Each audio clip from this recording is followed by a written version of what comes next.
Let me go live.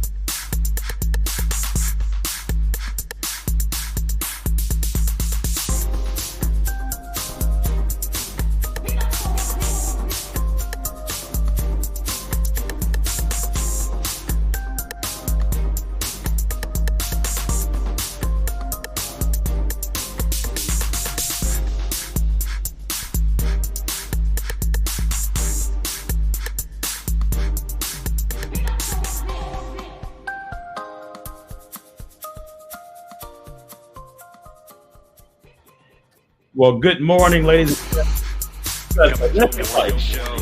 Give me a moment. It's the Cup of Joe, Cup of Joe, Cup of Joe, Cup of Joe. Yeah. Tag a friend. Good morning. That time again. Cup of Joe morning show. Yeah. Cup of Joe morning show. Yeah. Good morning.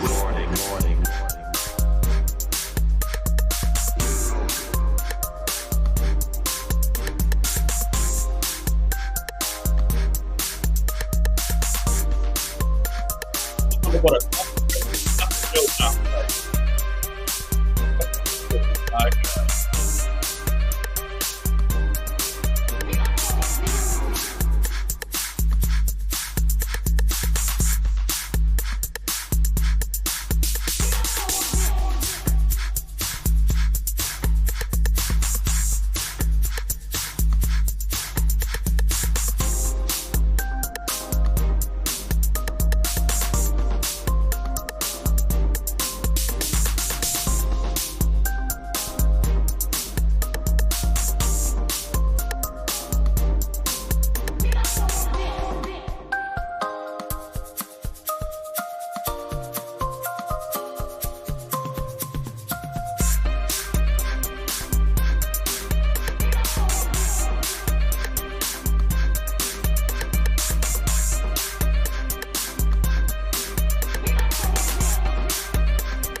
Yo.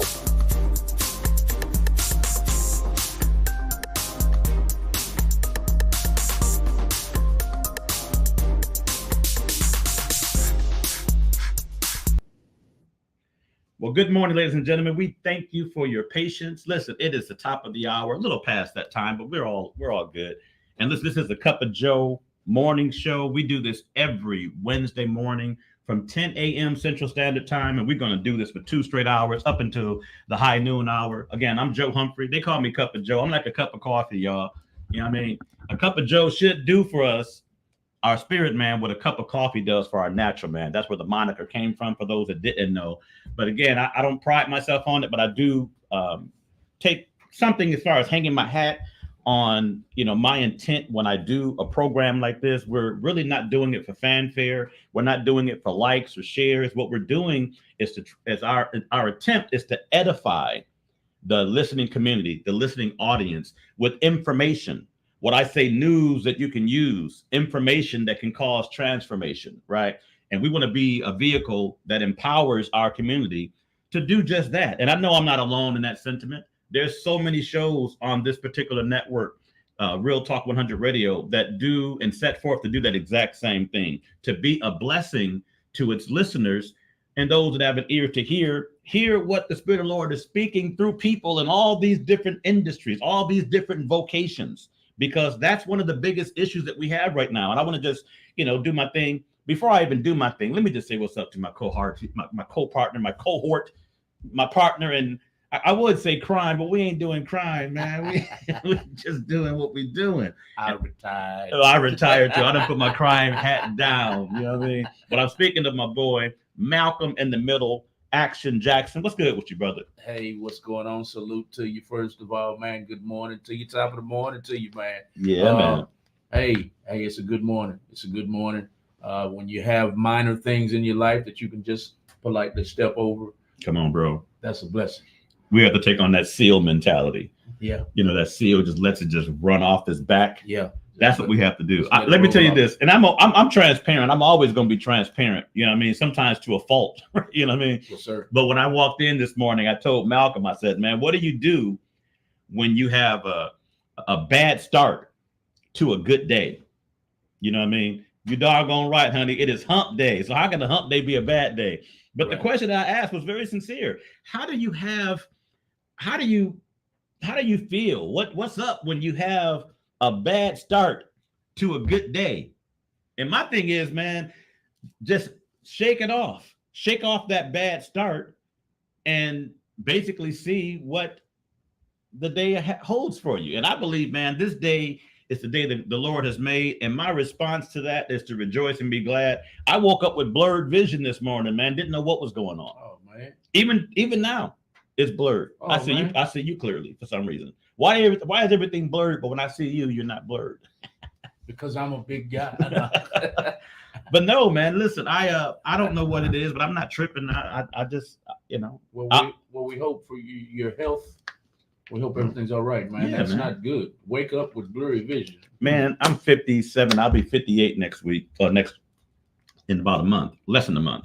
And waking up with blurry vision is not a new thing. It's not a new thing. It's waking up with blurry vision and can't shake it off after you wake up is the issue. Yeah. Oh yeah, we've been working. I mean, I think that's normal for somebody to wake up with like everything is out of focus a little bit. Right. You know what I mean? But when it doesn't get into focus, then you Right. start saying, well, what's going on? It's not focused. Even when I put my readers on, it's better now than what it was when I first got up this morning. Good. But the point is, you know, it was starting off as a rough day. Why? Because my vision was blurred. My guest that was supposed to be on the day at the last moment had to, you know, do something else. It's on me. It's on you. I didn't do my part, and my scheduling department didn't get back with her. Didn't follow up. Well, no, let me just tell you what I did. What I didn't do, I didn't remind her of the meeting here today. So as a result, you're going to be here just to hear Cup of Joe just wing it. What is Joe Humphrey just winging it sounds like? Well, that's what you're going to get this morning, because I say this, man, that, you know, whatever goes on, the show must go on, right? Yes, I could have called in sick or called in well, but I said, no, let me go in here and talk to the people, because I believe that there's something that's going to be said. Maybe it's not anything that I have scripted. Maybe it's something that we just talk about that will be, you know, a topic that fits into the need of what a listener might be having right now. Yes, you know, sir. so I don't have a script, guys. And that's, I actually feel good about that. You know, we were going to talk about a lot of different things this morning. We're going to talk about real estate, which I'm still going to talk about. But as far as talking about it from a script, from my notes, that's probably not going to happen, guys. So we're just going to take it as it comes. But listen, I want to just again express, first of all, so much appreciation, real talk, man, for Real Talk 100 Radio, because this gives me a vehicle that is somewhat in a controlled environment that we can just get on and talk about whatever we're going to talk about. It does not have to be scripted. It does not have to be something that's, you know, like my wife is just saying, it's organic talk. And sometimes that is the best talk, you know, because we didn't, you know, pre-script what we were going to say this morning. Mm-hmm. And listen, I recall, and I'm just, as I'm just thinking here, ministering in the jails of Genesee County. And one of the advantages that I believe that the Lord had me to have in that environment was I studied to show myself approved, but I never wrote a sermon or bullet points. I'll say bulletproof. No, bullet points to address the men that were incarcerated. Because who am I to think that I would have the answer? Even if I am the one who is called to preach a word, who am I to think that I know the plight of these men, because all I know is just topical, the surface. That's right. But the Lord knows their inner working. So there were times that we went into the jail, me and my brother, Bishop Lee, I can say shout out to Bishop Lee Bailey. We would go into those jails unscripted, but yield ourselves to the Spirit of God. And we would find bone hard brothers. Yes, sir. Shedding tears, literally saying, this is what I needed. This, I'm so glad that you came. And what they didn't know is that both me and my guy fought tooth and nail not to go, because something was going on that we were going to miss it. But we're like, no, we got to go. You got to go. You know what I mean? Whenever, and here's a lesson that I've learned in life, and you guys can either write this down or just take it to memory. One of the things that I found is that when you don't feel like doing something that you know you should do, that's when you really should do it, and do it hard. Mm-hmm. Because the enemy will come to try and stop you, because he doesn't know the end from the beginning. Let's not get it twisted. But what he does know is how you speaking and how you saying you feeling. And he'll try and make you convince yourself that this headache is big enough, yes, sir, to stop me from going to the jail this evening. Sir. Because we go to the jail all the time. Yes, sir. But we didn't know there would be somebody waiting in that pod. I mean, in that meeting room, who came from their pod saying, if I don't hear from you, Lord, I'm taking my life, or I'm taking somebody else's life. Yes, sir. I mean, they made the decision, and we heard those stories, bro. And that actually happens. That actually happens. I can only imagine. That actually happens. You got somebody who gets up in the morning and wants to take it out on the world, and here you come with this good word, and it stops them right in their tracks. Wow. Who could do that but God, bro? Right. And it reminds me of sometimes when my father was alive, I might not show up to church for 2 months. Mm-hmm. The Sunday that I decide to show up, he decides to talk about something that I'm personally going through. Mm. I don't think that was scripted. No, because God knew. So it's weird. It's weird it happens like that, but it happens just like that you're describing. Absolutely. And we've experienced it, man, on both sides of the token, man, both sides of the coin. You know, there's times I didn't want to go to church, mm-hmm. and we go, and the word is so piercing, and it's almost like our house has been bugged. Mm-hmm. You know, like, how does this man of God know all of these things? Because there's no way on the surface that they would know. Even if they were to have visited the house, they wouldn't have known. So the point becomes, man, when we yield ourselves to the power of God, we stop leaning on our own understanding. That's somewhat a mantra of mine. We talk about it all the time, man. Get you out of the way. You is your own understanding, right? And in all your ways, acknowledge God, and he'll direct our path. But we oftentimes feel like we're an expert in this thing called life, or this thing pertaining to life, that we do it without the guidance or the power or the leading of the Holy Spirit, and it just does not work. So I say all of that just simply to say that we live our lives as men and women, yes. Right? And God is not as concerned with the goings on that we think he's concerned with. He's concerned with how we impact the world. If his hand were to reach to the earth, if my hand and if I'm not an extension of his hand in the earth doing what he leads, then I'm out of order. You're out of order. As long as I'm doing what he's called for me to do, listen, people are going to talk bad about you. They're going to say that you're not doing it the right way. You're not doing it God's way. You're not doing it. You're not.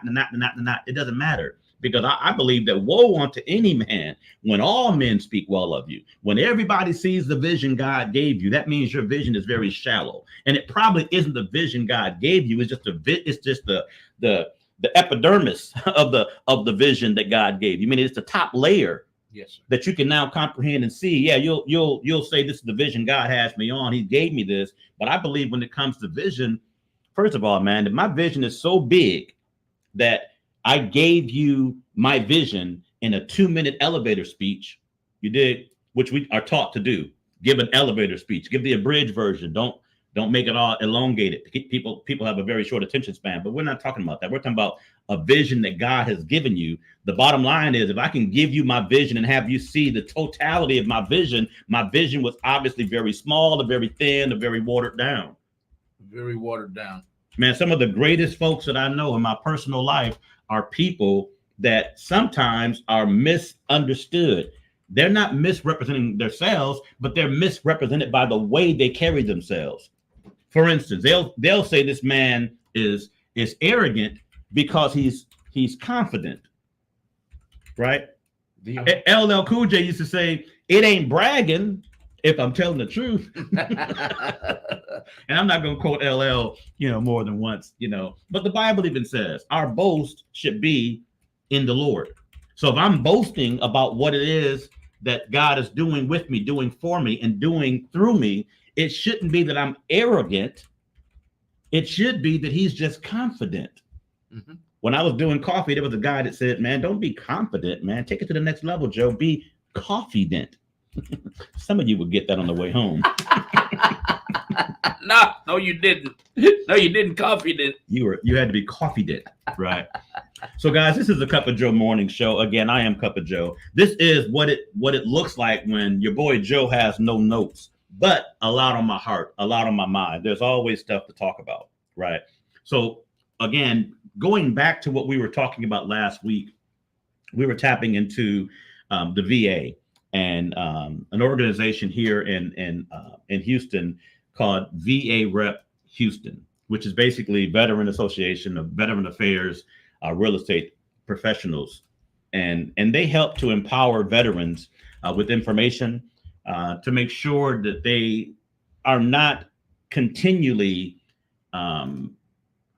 what's the word I'm looking for? They're disenfranchised through the misinformation, right? A lot of times, and you heard CJ, Carlene Johnson, who's the president of that organization, she spoke on that, and that's something I actually learned from her. I learned to ask my potential clients not if they're veterans or not, because again, to her point last week, a lot of people who are veterans they don't associate with being veterans because they didn't serve, for instance, during times of conflict, or they might have served, but they were honorably discharged. And people don't understand. It's not. And here's the point with this is that it's not a matter if you see yourself as a veteran and that leads you to say I have veteran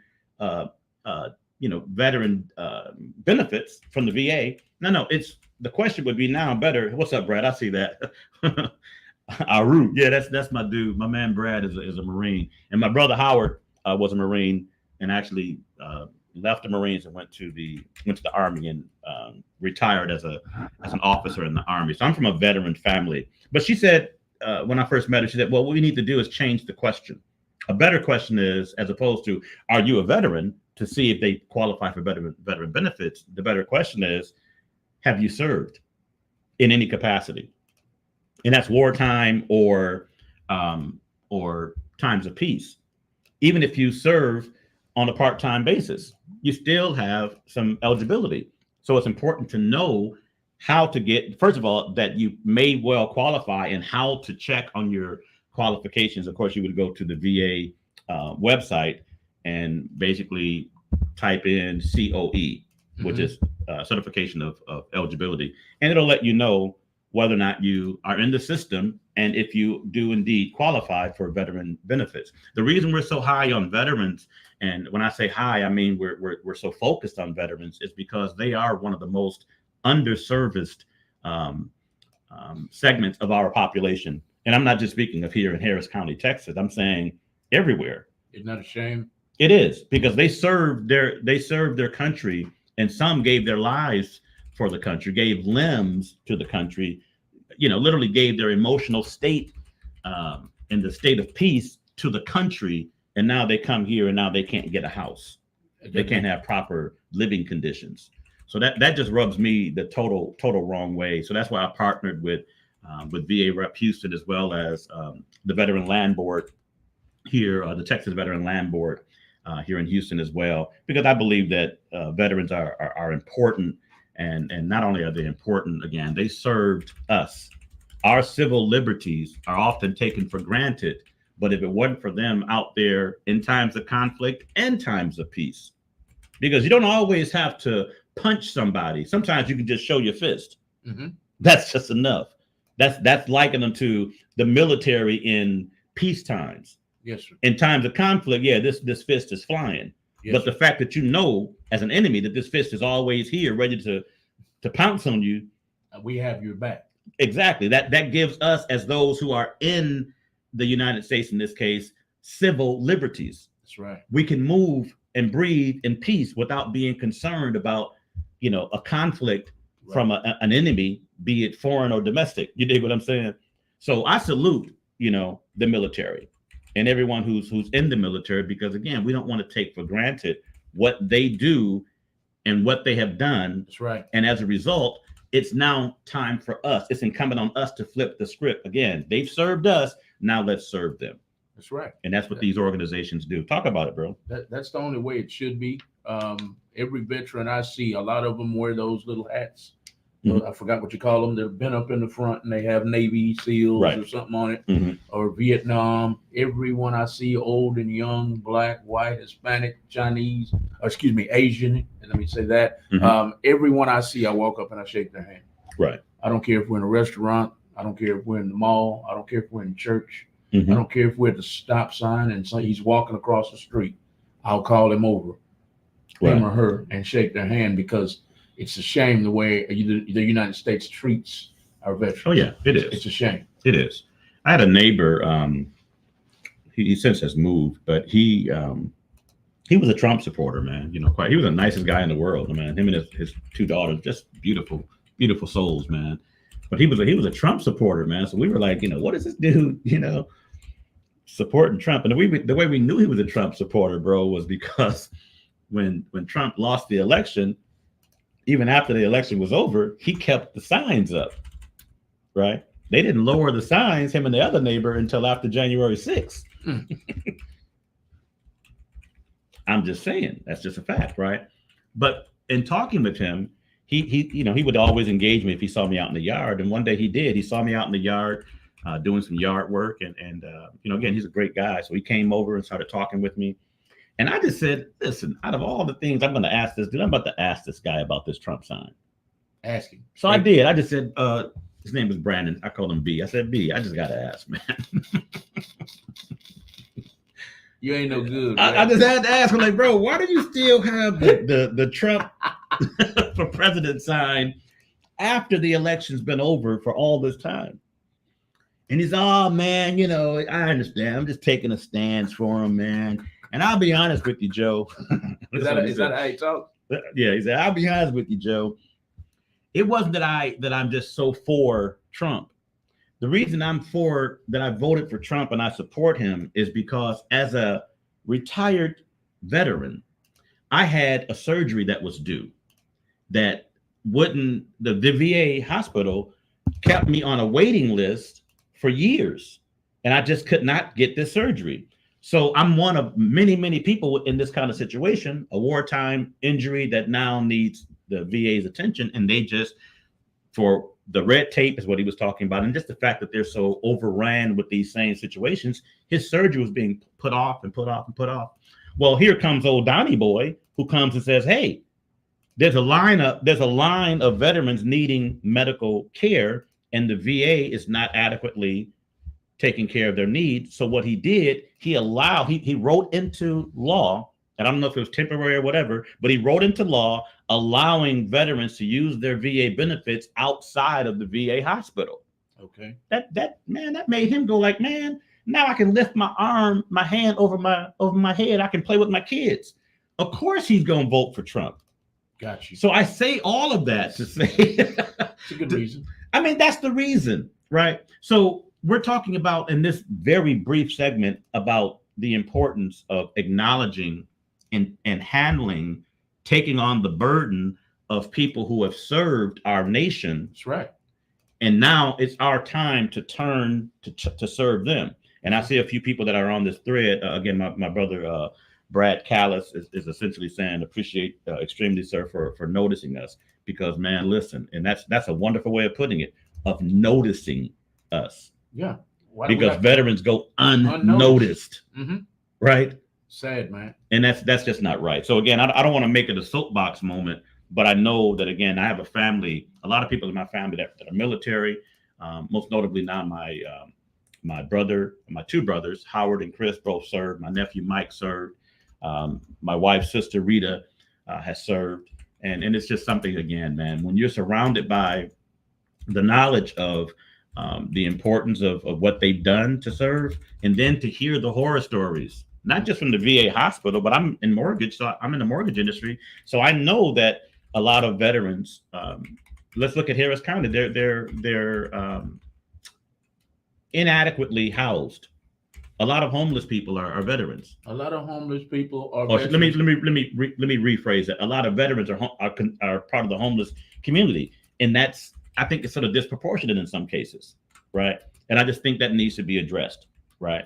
So, with that being said, yes, we salute our veterans. It doesn't have to be Veterans Day for us to acknowledge, notice, and salute our veterans. No more than it has to be the coldest month of the year and the shortest month of the year for us to acknowledge our Black history. You know what I'm saying? It's just our nation is set up a certain way that they think if they give you the tip of the carrot, that's sufficient for all the wrong that's been done. You know what I'm saying? That's a whole nother conversation. So we're going to stay positive here on the Cup of Joe Morning Show. We're going to try.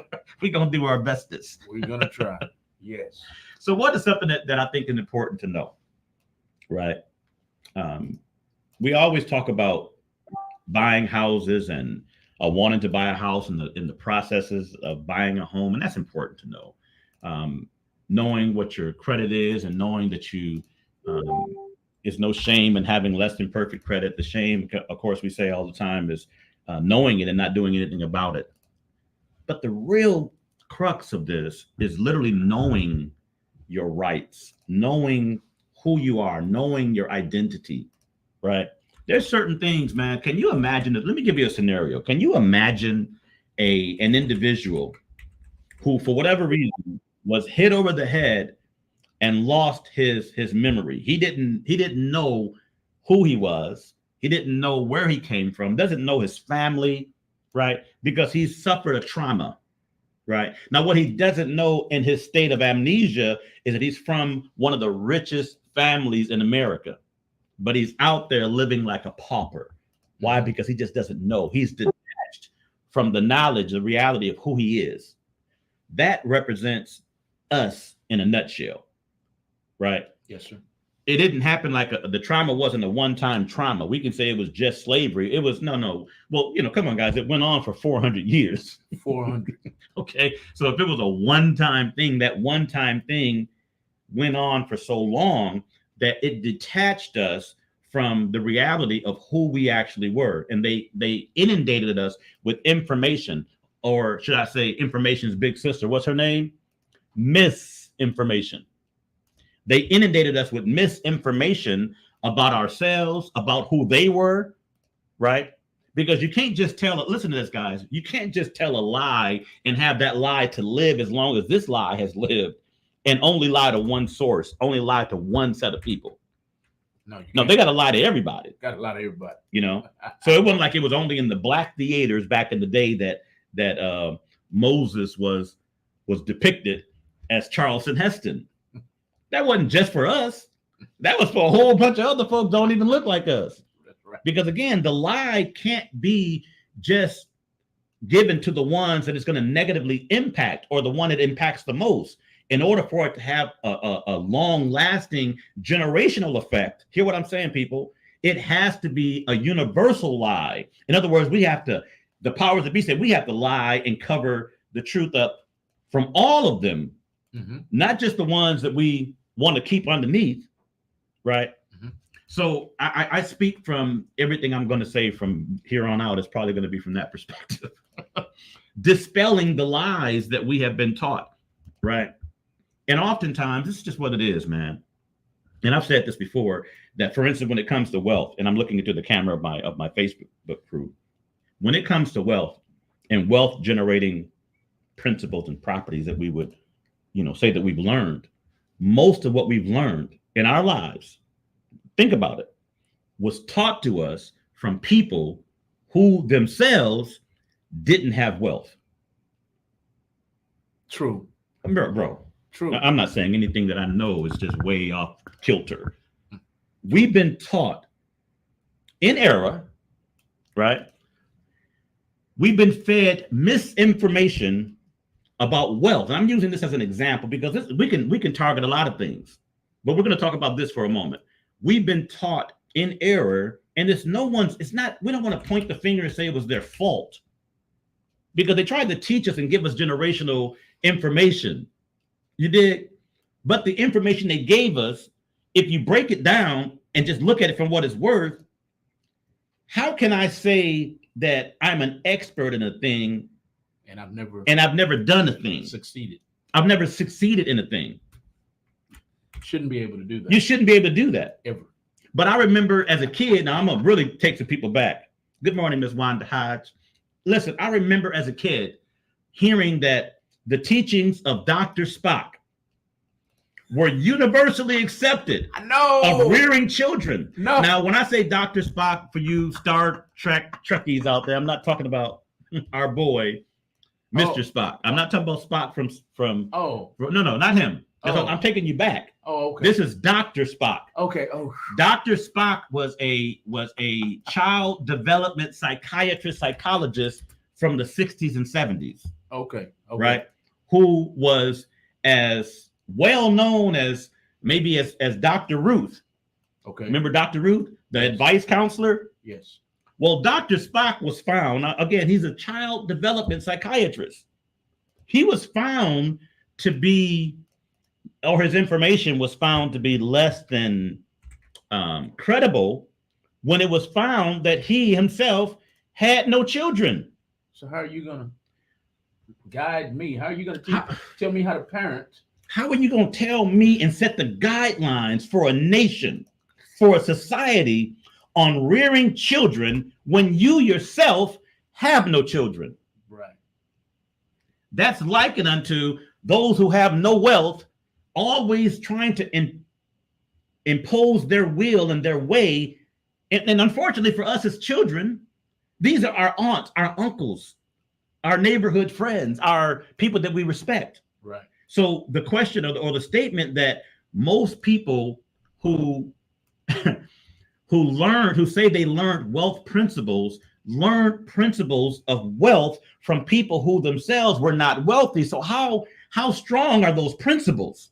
Very weak, not strong at all. Are you hearing what I'm saying? And I need to interject this. Please. You know, a lot of people work hard, do back-breaking work all your life, and you're going to be successful. Yep. Are you successful? Is my question to them all the time. That's not, and now that I'm 53, I actually learned about 6 years ago that that's not how we should have been taught. Right. That's not how you get wealthy.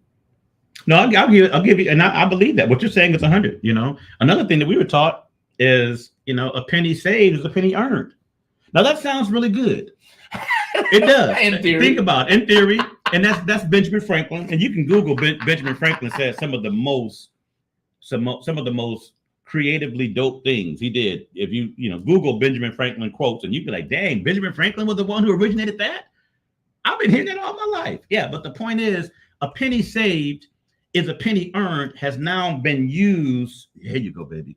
As this is my wife, man, she's so dope. My wife says 40-40-40 plan. We're gonna talk about it.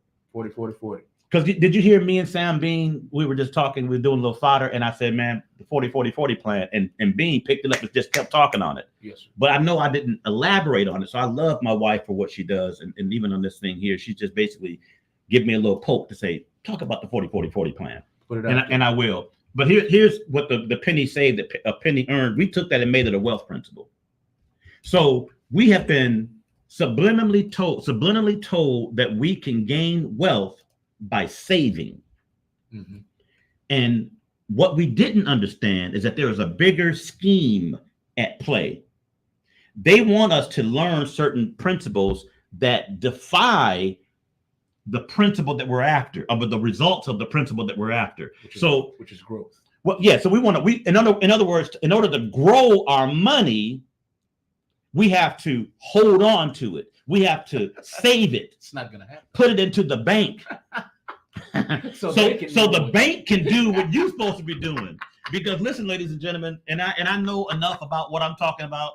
And if you don't think I do, then don't listen. For those that know me personally, if you think I'm credible enough to talk about currency, then incline your ear.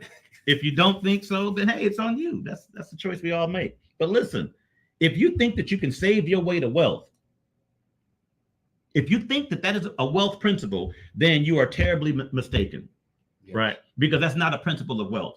Money, aka dollars, is currency. Yes, sir. What do we know about currency? Currency means it's got to be moving. It's got to be kinetic. Yes, sir. It can't be potential. And if you want to know what I mean by kinetic and potential, kinetic is energy, power, moving, likened unto a river.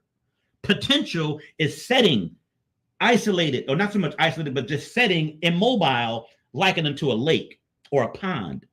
You dig what I'm saying? With no flow. No flow. They're both bodies of water, mm-hmm.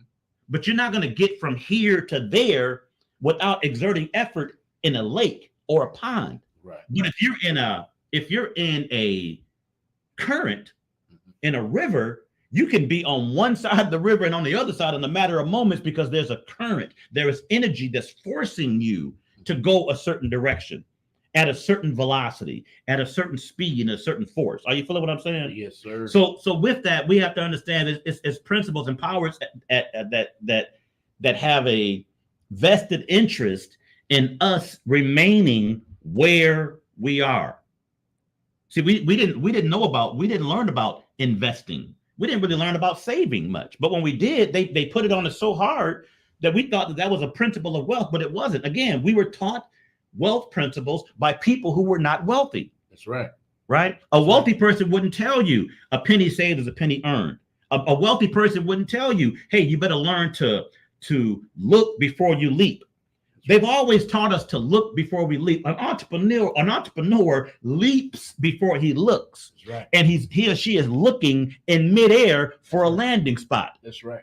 That's what a risk taker does. That's what an entrepreneur does. It drives Lisa crazy. I know. My partner, for those of you who are listening on Joe's Live and on Real Talk 100 Radio, my partner, I drive her absolutely crazy because mm-hmm. I'll tell her quickly, I'm not doing all that thinking. We're just going to pull this trigger and we're going to move forward.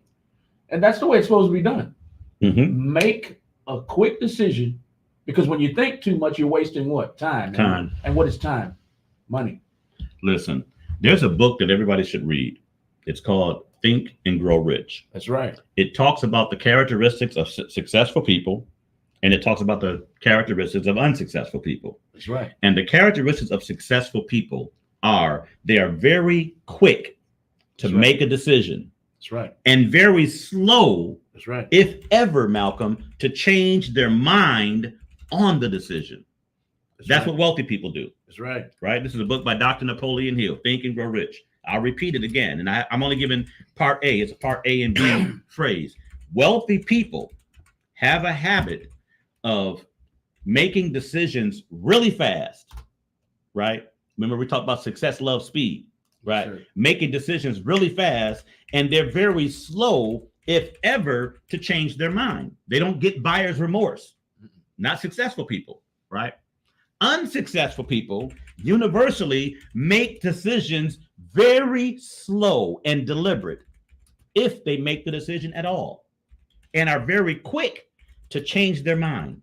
Mm-hmm. You see the difference? Yes, sir. That's from a book called Think and Grow Rich. So all this deliberate, slow moving, it's going to come in our by and by. Matter of fact, somebody would tell me that's just a get rich quick scheme. And I'm like, dude, okay, let's break it down, because I know that's just your negativity coming through and it's misinformation, as if we're supposed to have a schematic on getting rich real slow. That's somehow better. And actually we do. And my wife alluded to it. It's called the 40-40-40 plan. It's what we have been inundated with. That's right. It is what we believe we even in Christendom refer to it as a blessing. Yes. Because we got a job. A job. We got a job. A good job. A good job with benefits. Because my mama was in a mama club with your mamas and your mama, and they all learned, tell your babies, to do well in school, go to college, so you can do what? Graduate and get a good job with what? Benefits. And then you work 40 years of your life, 40 hours a week, only to retire, aka a pension, with 40% less than what you were struggling all those 40 years to make those ends meet with. That's right. That's the 40-40-40 plan. That's right. And many of us, most of us, have bought into it hook, line, and sinker. Yes, sir. And we think that's supposed to build us wealth. In other words, our schematic, our scheme, because it's just a get rich quick scheme, but we don't understand that scheme is the root word for schematic, blueprint, right? The blueprint for getting rich quick is looked at like this, Malcolm, like a vampire is coming at you, about to suck your blood out your neck, but a get rich slow plan is somehow better. It's not. 40-40-40 plan. We learned this, and I see my girl Deshaun Talbert says a job is just over broke. Just over broke. Just over broke. That's you ain't right. completely broke. You just a little over broke. That's right. Or we used to call it the jump out of bed, because when you got a job, you best to get up out of bed, because if you don't, that bill ain't gonna get paid. or that boss ain't going. That you know what a boss is? What is it? Man, come on, man. A boss, a BOSS. What is a BOS? It's, if you invert it, it's a double SOB. Double SOB. You gotta understand what I just said. Not a SOB, a double SOB. If you look at your boss through the lenses of a mirror, they're no longer a BOSS. They're a double SOB. Come on, y'all. Crystal Williamson on YouTube is tuned in. She's laughing at us when you said get rich slow. She started laughing at you. She has a small business. It's called Yummy Treats, y'all. Don't give her a follow on Instagram and Facebook. I believe Yummy Treats. She was in here a few days ago. I'll give you some of her candy. You better give me some of her candy, Crystal. If he's going to promote it, I'm expecting to taste it, then I'll promote it as well. I'll give you some in just a minute. Some sitting on the shelf. I didn't eat it all, Crystal. I was savoring the moment. But anyway, she's laughing at us, and she says what you're saying is so true. Oh yeah, it's real. It's real. So yeah, that get rich quick schematic is something that we need to embrace. But here again, in our community, and we're going to talk about it, because if we can't talk about us, who, and when I say talk about us, I'm talking about, remember we talked about last week, 2 weeks ago, we said exposure brings disclosure, which through Christ brings closure. That's not just for healing of wounds, of emotional scars when we were traumatized as children. That's sometimes, and it's oftentimes applicable to the misinformation that we received, even if it was credible sources, right? We received a lot of misinformation that, again, that it just sounds good. Money don't grow on trees. Well, money is paper, and it does grow on trees. So stop it. I never thought of it that way. That's how people, we don't even think about the stuff we say. You know, I ain't made of money. Do you have to be made of money to give me $1? What are you talking about? Right. We have such a terrible relationship in our community with money. Yes. We don't know how money moves. We don't know how money works. We don't know how to attract money. Have you ever seen somebody in a vacuum, right? They got a glass containment. They're in a glass container with dollars flying everywhere, but it's being blown, and they're just chasing the individual dollars. And then when they get 30 seconds to do it, and then when they get out, all they got is like $28. Right. Or if it's all $100, they got $2,800. Now they put $1 million in there, but we ain't figured out a way to systematically get more of the money. We go after it like it's we're in the vacuum just chasing money. That's a great depiction, guys, of how we pursue our wealth on our jobs, on our businesses, or whatever the case may be. That's right. All the winds of change in life are burrowing down on us, and money, we see the vision, we see the money, so we're chasing after it over here. We're stepping over $100 bills to get a $20 bill by the decisions that we make and the practices that we take, because we're getting all these practices in most cases from people, guys, who themselves don't and didn't use those principles to get the wealth they have. Right. Right. On that note, I have a good friend. I don't think you've met him yet. Mm-hmm. His name is Kenneth Wayne. They have a cake baking business. Mm-hmm. Here's how I'm going to relate it to what you're talking about. They started out listening to everybody else. Work hard, work hard, work Mhm. hard. Let's make 100 cakes a week. Let's make 1,000 cakes a week, and let's make a bunch of money. Well, after about 5 years of being in business, they were like, wait a minute, we're working ourselves to death for these $30 cakes. So now you know what they do? They make nothing but specialty cakes, Mm-hmm. which cost a little bit more, but they're not working as hard. Right. Right. So you see how I drew that together? Yeah. And listen, I've been in sales for a great number of years, bro. One thing I've learned, man, you can either work harder or you can work smarter. That's right. You know, you can either try and pursue selling 30 on a monthly basis, 30 small items, making a small profit, or you can sell 2 items a month and make a huge profit. Make a huge profit. And That's right. and the by just focusing on selling 2 as opposed to the 30, you're working smarter and you're getting a bigger return on your investment. Yes, sir. But again, we don't think that way because again, I'm not opposed to hard work. But hard work in this dispensation is not if you don't have your hands on a plow doing. And I've been told that. I've been told when I don't want to say this too loud because they might listen to this playback. Say it loud. Say it. I had a. I'll say it for you. No. I had a relative, man, who I respect tremendously.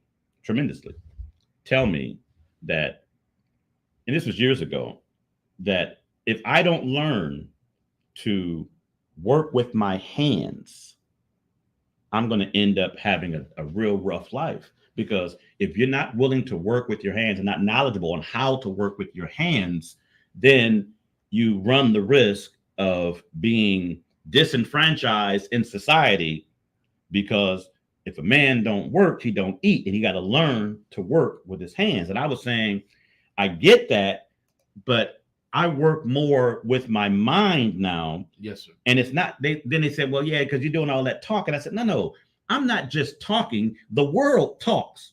Everybody in the world who can talks. But are you trying to tell me that everybody that's talking is saying something worth listening to? No. Of course not. So it's not about your ability to talk. It's really your ability to think. If you can think, that's why the word says, not the word like the Bible, but the word that we're just describing in Think and Grow Rich is think and grow rich, not talk and grow rich, Right. not work with your hands, Nah. not save and grow rich. It's think. Think and grow rich. Not work with your hands and go rich. Man, But I understood what he's saying. well, no doubt. He's saying if you don't have, say you don't have the knowledge that Cup of Joe has. You don't have the money to send yourself to a 4-year college. I do understand how they say, well, hey, you don't have the money, go get you a trade. It costs less. I get it. It takes less time. But I understand totally what you're saying. You don't necessarily have to work with your hands to work to earn a living, to grow wealthy. The book is called Think and Grow Rich. Where can they get that book, Joe? Man, you can get it anywhere on Amazon. Do they still have Borders? If they don't, I you don't can go even know. anywhere online. Just Google "Think and Grow Rich" and you can get the audio. It's a pretty thick book, but it's a very great read because it's a gentleman who was basically. Let me just get the backdrop. He was set off on a task to interview 500 of the richest people in the world, right? And he didn't know, he didn't write the book. He wasn't doing let me see how I can put this. It morphed into Think and Grow Rich. He didn't know that was the thread.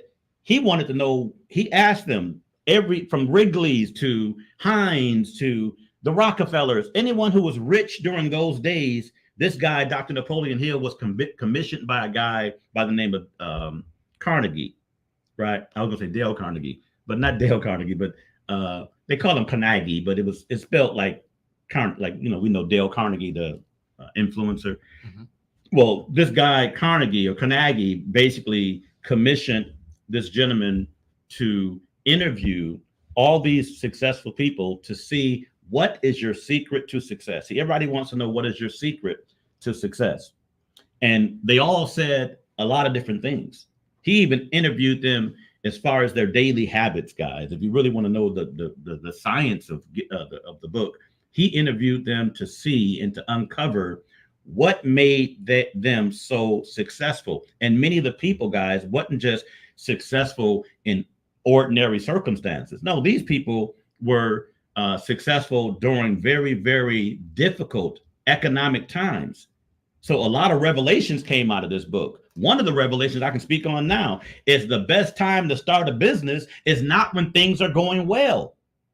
The best time to start a business is when hell is broken out in the economy, all is failing, all is jacked up. That is the best time to start a business, according to Dr. Napoleon Hill. And it makes perfect sense when you understand the principles of wealth, right? It's not about how many people. I mean, it's not about a lot of people think, and I'm thinking about too many things at one time. But let me bring the statement I just made into a reality I'm dealing with. In the mortgage and the real estate markets right now, industries, there are more people exiting our industry than there are people entering our industry. So our workforce is shrinking. To the average loan officer or to the average realtor, they would see that as a time to consider packing up and doing the same thing everybody else is doing, because the war of attrition is on, right? It's a lot of elements that's causing people to not make money like they're accustomed. I know realtors personally that were doing 2 to 3 sales a month. They're now doing 2 to 3 sales a year. Real talk. There's mortgage people who were doing 8 to 10 loans a month. Now the average loan officer right now does 1 loan a month. 1 loan a month. 1 loan a month. So following the misinformation, we would be led to leave the industry. Mm-hmm. But if you study Think and Grow Rich, he says, no, contrary. Not only did he find that their common thread was they thought themselves rich, they thought differently, they made decisions off those thoughts, and the decision was everything is jacked up, but I've got to move further because I'm this close to pay dirt. I'm this close to gold. They call it 3 feet from gold. If you ever heard that term, that came from that book. And most people quit when they're 3 feet from gold.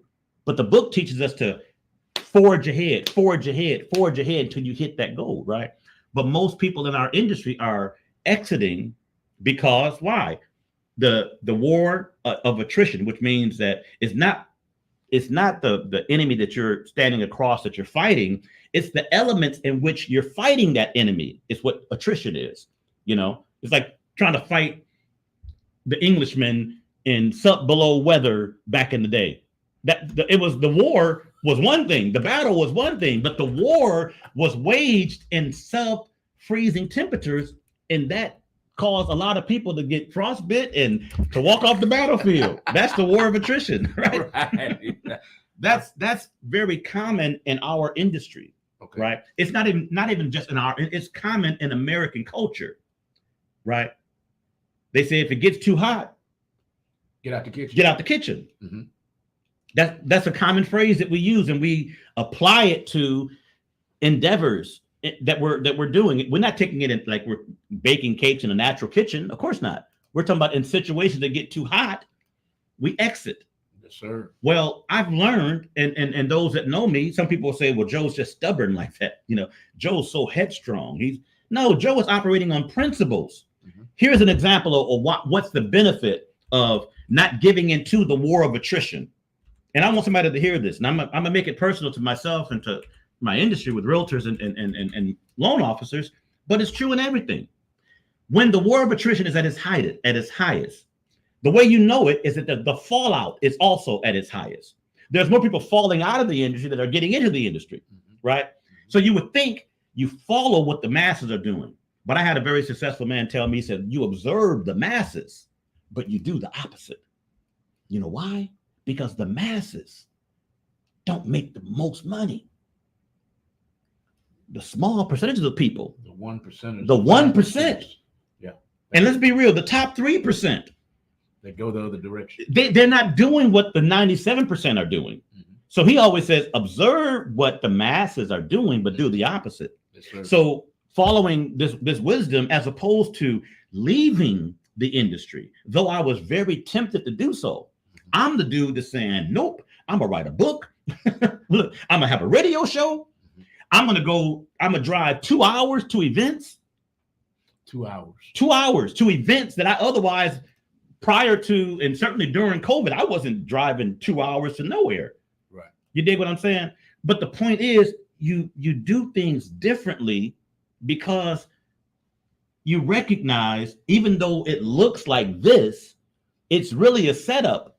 But if you know that the spring follows the winter, hear what I'm saying, guys, then you know there's certain activities conducive to the spring that you don't do in the winter. There's activities that are conducive to the winter that you don't do in the summer. And you know what I'm saying? So you discern the season that you're in, right? Every downturn is automatically by nature, right, gonna have at some point an upturn. So you prepare for the upturn. I'm doing nothing more than preparing for the upturn in my industry. Of course, it's tougher now than it was 36 months ago to get loans in. Of course it is. Mm-hmm. But we're talking about the mentality of the 1% and the top 3%. We are likened unto the fish that doesn't try and go with the flow of the current. We're the strong fish that's swimming up against the current. Mm-hmm. Why? Because any old dead fish can just go with the flow. Any old dead fish can go with the flow. It takes a strong fish. It takes a strong fish to swim against the current. And it's going to be those strong fish. I don't care what industry you're in, ladies and gentlemen. If it's mortgages like myself, real estate, if you're self-employed, if you're in the health and wellness industry, if you're in network marketing, I don't care if you're in precious metals, it doesn't matter. All of them are being impacted negatively by this big word that starts with an I, right? Called inflation. And it's a bigger one that starts with an R called recession. Mm-hmm. But what we have to understand, after every recession, because it's cyclical, right? It goes in cycles. After every recession, there comes what's known as expansion. It's like it in being in Michigan and from Michigan. We know after every winter, there's going to be a spring. It's not going to stay winter the whole year. And we know spring is a time the ground thaws and there's certain things that go on, the temperature goes up, and there's certain things conducive to the spring. You don't plant flowers in the winter when the ground is hard. No, sir. You just don't do it. And even if you have a warm day, and we just know this, it's certain vegetables and fruits that do well in certain environments, and you can't grow oranges in Michigan. We don't have tropical weather. So it's the atmospheres that's going to determine. It's going to be the seed, the ground, and the atmosphere and the timing that makes for the perfect storm of success, where you got that big red apple to eat now, right? Mm-hmm. It's the same way in business. But we don't understand. So we're being motivated and being incentivized by misinformation. It's like having a compass that's broken, telling you to go north when you're supposed to be going south. Everything you are asking for and needing is south. It's that way, but your broken compass is having you go the opposite direction. And many of us, unfortunately, are operating our businesses on a broken compass mentality. Mm-hmm. We're operating at our jobs with a broken compass mentality. Say that again. Say that one more time so it'll stick for those way back there in the back.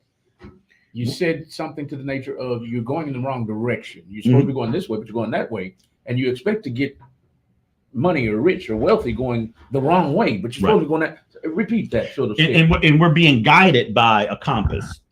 Now, our compass, you would think, would be this little device that shows a little thing spinning, saying north, south, east, and west. But the compass here is because it's the information that we received, how we process the information, and what we accept as truth. We use it as our compass. So where's our compass? Everything in me is saying, I need to go that way. But you need to get you out of the way, your own understanding. Because God is saying, the fortunes for you are not that way, son. It's that way. But I just feel, man, do I hear this all the time when it comes to marriage and relationships? You better believe it. Oh, I just feel this is the one, Brother Joe. This is the one. Oh, I know she has this, that, and the other. Oh, I know he has this, that, and the other. But this is the one I can just feel it. So now your emotions become your compass.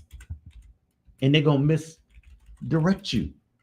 You dig what I'm saying? And I'm not trying to preach at nobody. So if I sound preachy, I'm not trying to be preachy as much as I'm just talking. And in this conversation, we're just basically saying what we thought and what we've been taught is not always the best practice to get us to where we really want to go. We must be willing to take in new information because we have been so married to information's big sister, which we refer to as misinformation, right? And misinformation will cause us to make decisions, and those decisions are going to be remiss, or they're going to be amiss. Why? Because it's being sourced from misinformation, right? In other words, wealthy principles coming from unwealthy people who have nothing to show for all the verbiage they're giving you. What's the point? I would never take advice from anyone I'm not willing to trade positions with. Right. It's just, to me, it's common sense, Malcolm, but everyone doesn't have common sense. It's just not as common as we think. It's not. But think about this. And I don't want to say this where I'm being, well, I'll put it this way. If there's someone who is constantly broke, I don't mean they have a sour spot and they just, it's difficult because, listen, I know a lot of people that's used to making 2 to 3 sales a month. Now they're making 2 to 3 sales a year. It's not that they got a broke mentality. They're just dealing with a war going on in the particular industry they operate. Yes, sir. I'm not talking about those people. I'm talking about the people that ain't got nothing to show for it. But they always are quick, especially with younger people, to give them their information, be it on marriage, I remember a guy who told me he's been married 5 times. And his word to me, the lesson he wanted to teach me and my partners, it was 3 of us. We're all young. We're all in our 20s. In college. And this guy is telling us, don't you ever let a woman break you. Don't you ever. That's what he said. Don't ever let a woman break you. And we're like, what do you mean break you? I mean, listen, I'm a man. And as a man, what I say goes. This woman ain't you can't bend my wheel for your wheel. I don't care how much you give me and all this PUSSY. That's how he was talking to us. Right. And I'm the goof that asked, so you're currently married? I wanted more information. Yeah. I know you did. I just did, because that's how I was wired. So are you currently married, sir? He said, I ain't married right now, dude. I ain't married. I said, okay, so you've been married, though. He said, man, let me tell you something. I've been married 5 times. Now, me and my boys, we just went like this. We just looked at each other. And immediately, I cut off the penetration of his words to my ears. Right. To my mind. I just didn't want to hear it anymore. Right. Now, somebody else might say, oh, that little red dude, he impatient. He disrespectful. Nah. Nope. That little red dude know better. Nope. Even at age 20. Right. To not be influenced by that foolishness. That's because if I'm not willing to trade places with you, why would I take advice from you in that area? That's right. So the best I was going to get from a brother like that was being divorced 5 times. That's right. That's right. It's seed time and harvest. I understand that. I understand it better than most. But garbage in, garbage out. That's right. I don't care if it's garbage in, wait a few minutes. Garbage out. Garbage in, wait 30 days. Garbage out. That's right. Garbage in, wait 30 years. Garbage out. Garbage out. It ain't seed time and harvest when it comes. Okay, you want seed time and harvest? Take your garbage and dump it in your floor. Over time, you're going to have a harvest. And it ain't going to be more garbage. It's going to be a lot of residual stuff connected to that garbage, like ants, bugs, and other types of, and the stench, all that. Yes, sir. You dig what I'm saying? So seed time and harvest, I get it. But in this thing, it's not applicable in the regards to the information that we're getting. It didn't work for them.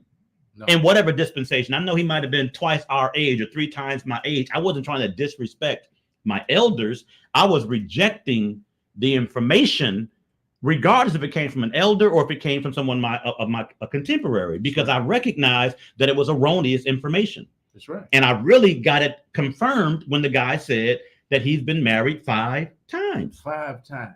And you still have this same mentality. And more importantly, you have a mentality to now want to now you want to impose your wisdom onto a younger generation. Right. And spoiling us. Yes, corrupting us. Corrupting us. Yeah. I face that all the time, especially in the radio industry, you know, and I hope they're not listening, but I do have some, they probably are. I have some I have some what should I call it? Some not constituents. I have some allies, and I have some enemies. I can't find the word I'm looking for. It's okay, right some now. counterparts and some contemporaries. Yeah. In the industry, and I tell them all the time, you know, we have to move a certain way, and they're like, well, you know, you can't tell me nothing. I've been in the game 20, 30 years. Okay, but you've been in the game 20 or 30 years. I've only been in the radio game 8 years, and we're even all the way across the board. So what does that tell you? That tells me that experience doesn't necessarily mean much if you're doing it wrong. And it goes right. If you're doing it the wrong way, yeah. I mean, what point is it to have? I mean, it's like you're making terrible tasting cookies and you bragging about how long you've been making cookies. Exactly.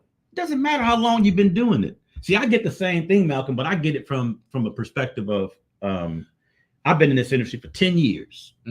10 years, son, or 20 years. You get it too? Oh, of course. I've always gotten that. I'm the youngest of a lot of people, man. So I've always gotten it, not from my brothers and sisters necessarily, but just from people that I know, because I have older brothers and sisters. I'm the youngest of a big family, a big clan of Humphreys, of entrepreneurs. Right. But the reality is, a lot of times people will say, I've been doing this for 20 years. But think about it. If you've been doing something for 20 years and somebody comes along and they're in their 3rd year, they've eclipsed you, then maybe their methodology is might be superior to yours, because you might have been doing something 20 years, but you might have been doing the same wrong thing for 20 straight years. You done duplicated your wrong year 20 times. Exactly. And that's nothing to stand up and pump your chest about. No, sir. I mean, I'm just saying, there's nothing to stomp your feet and try and get people to say, listen to me, because I've been doing this. I've been married. That's like the dude say, I've been married 5 times, as if the number of marriages and divorces qualifies you to sow into us. And the thing about all of us at the time, we were all married. I didn't tell you that part.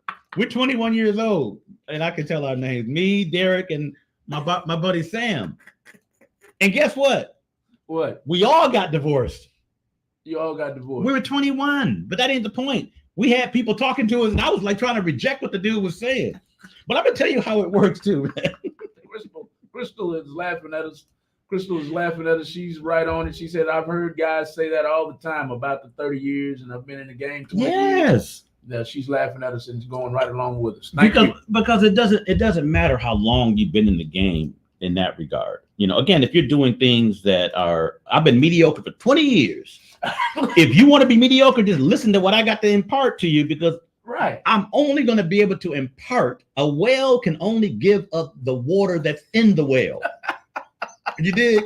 If that water is contaminated, it might give of itself freely in the form of water, but if it's contaminated, that contamination is going to go into your system all the way through your brain. Come on, man. Heart. That's just what it is. So yes. I'm not trying to disrespect the older people or disrespect or talk down on people who have experience and all that kind of stuff. What's CJ said, long does not negate wrong. And Cindy says, quality over quantity. Yeah, and again, these are common. When I say common, I don't want to, again, I'm not trying to diminish them to just common sense phrases or common sense understanding, but it is common sense understanding. You don't have to have a PhD to say that I would rather get to level 10 in this thing And if anyone who's going to sow into me is not at level 10 in my estimation, I don't want to be imparted by that person. Now, of course, there are certain societal restraints that if my dad is level 4 and he's talking like level 10, he's still my dad. So I got to listen. I can't just disrespect him and say, Dad, and I'm walking out at age 14. You guys would have never met me if I would have walked away in that regard. But you made a point, and I want to share a thought too. And we're going to go to halftime, even though it's past halftime. But here's a thought. You said that if somebody's been doing something for 30 years, and here you are coming and you're doing it, it makes you equal. And I push back on that because I've experienced it. Because I'm, as I said, I'm always talking about my age. I'm 57, right? I have people that might work the same job I work, for instance, right? And I close 8 loans, they close 8 loans, but they're 27. Does that make us equal? Our production is equal, but the issue that I have, and it's going to be a big one, is that they overgeneralize. They, meaning that 27-year-old, will now overgeneralize and now see us as equals. But I'm 57 years old. So are you trying to tell me because we work at the same place, and we might have even last month performed at the same level, that now there's nothing I can sow into you because the 30 years that I've lived before? I know you're not saying that, but I'm not talking to you. I'm talking to the population of people that think that way. Okay. You just brought it to my attention. So I get what you're about to say, but you ain't got to do that, man. You ain't got to do that. Gotcha. Because there's a population of people that fit in that situation where they now look at someone they would otherwise see and respect as their elder, but they don't see him as an elder because we're doing the same thing. We live on the same street. I just bought a house on the same street that you did. I don't have to address you as Mr. Joe or Miss Cindy. I can just call you Joe. I can just call you Cindy. But I have children older than you. Truth be told, I got underwear that I haven't thrown away older than you. I don't, but I could. You dig what I'm saying? Yes, sir. That's the point I'm making. Not so much what you said. It's just what you reminded me when you said that. And I push back on it because the older you get, the more you appreciate how much age and experience is underappreciated in our culture. True. It is just underappreciated. And I think we're the only culture here in America that does not revere our elders. We're so quick to put our elders away because they senile. They may not even be senile. We just call them senile.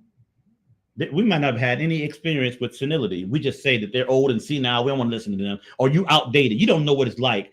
I've had my children tell me and my wife, you don't know what it's like to be a teenager.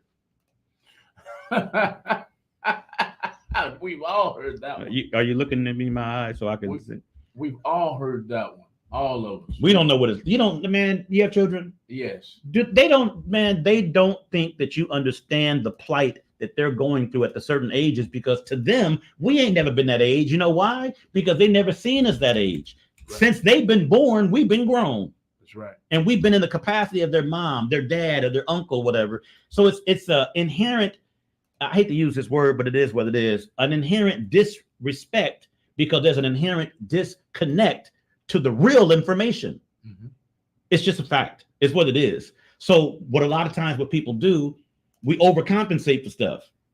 So now we got to come in pumping our chest and beating our chest to say, hey, and giving that. That's what the guy was doing. He, in his area of influence, he probably wasn't taken too seriously, but because he's 48 talking to 21-year-olds, we're going to listen to him.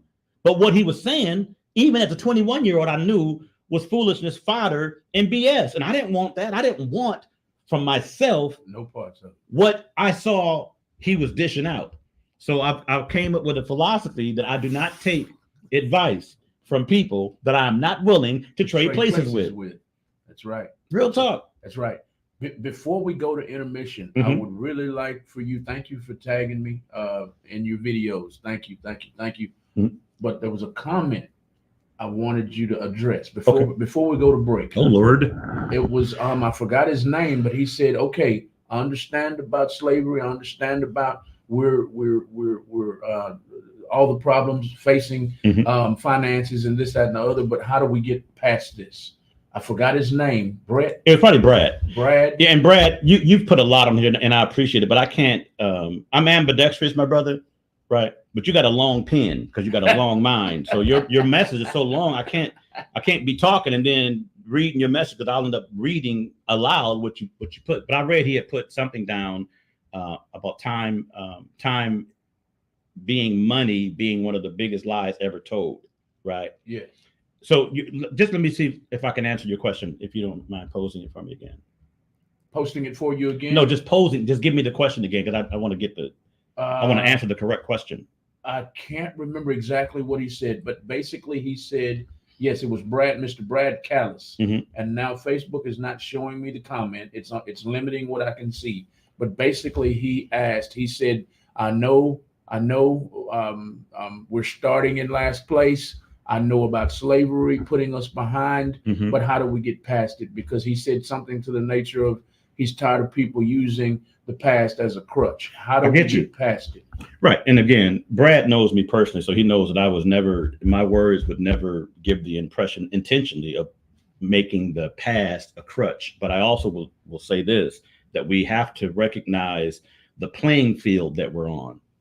Listen, man, because sometimes we don't have the right shoes on. Let that sit for just 1 second. We're preparing for something and we drape ourselves in that something to prepare us from where, but then can you imagine having on church shoes, but now you got to go on the track or on the basketball court and play hoop? So a lot of times, and hear what I'm saying, we are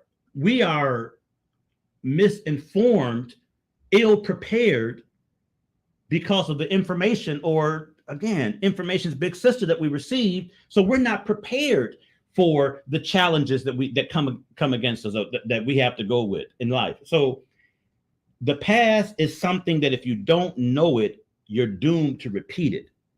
But you don't use it as a crutch or a hindrance, and certainly not an excuse on why we are where we are. But I do believe we have to make an assessment of where we are. And I can't solve all the community's problems in one answering of a question, but I can say this. We can learn from the mistakes of our previous generations. We can learn and then we can correct the mistakes. I had a conversation with a gentleman who's my big brother, and he and I were talking about our sons. And he kept telling me, I got to motivate my son. I got to motivate my son. I got to motivate my son. And I was like, man, respectfully, I've learned that motivation must be internal. Yes. My responsibility is not to motivate my son or your son, but I can inspire them. Inspiration is different than motivation, right? I believe motivation should be a self-induced, self-governed thing. Mm-hmm. Inspiration, though, can be derived from anything. You know, I can be inspired. My son or our sons might be inspired by our saying, I'm going to do this by hell or high water and go forth and do that thing. That could inspire someone to do it because they say Malcolm did it, then I can do it as well.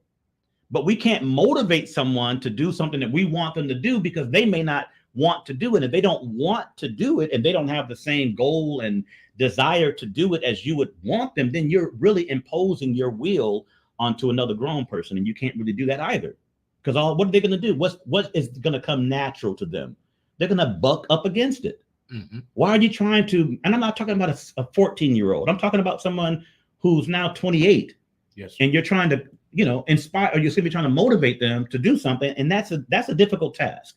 And he agreed. I mean, so it wasn't like it was a long dissertation, but to the point that you're making and the point that Brad was making, again, to know your history, is not the same as mentally being held up or held down by your history.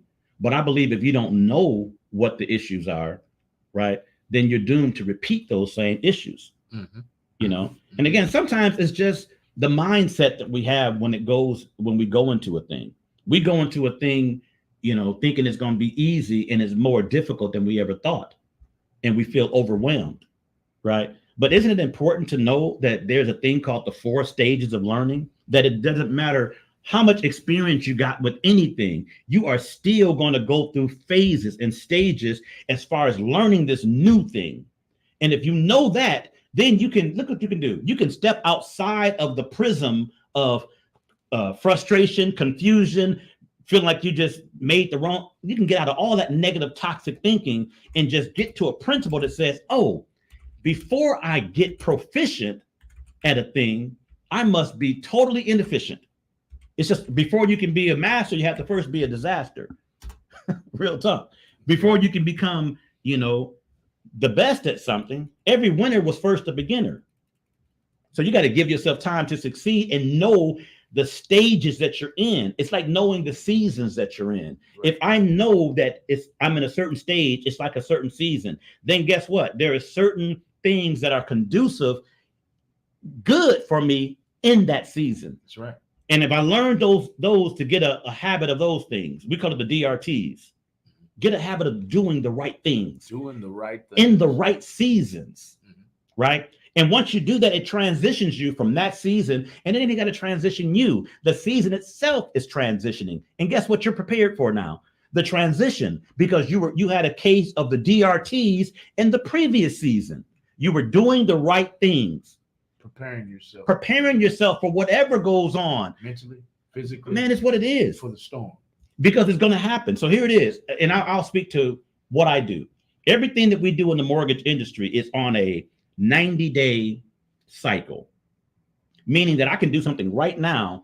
It won't show up necessarily right now. No manifestation is coming instantly.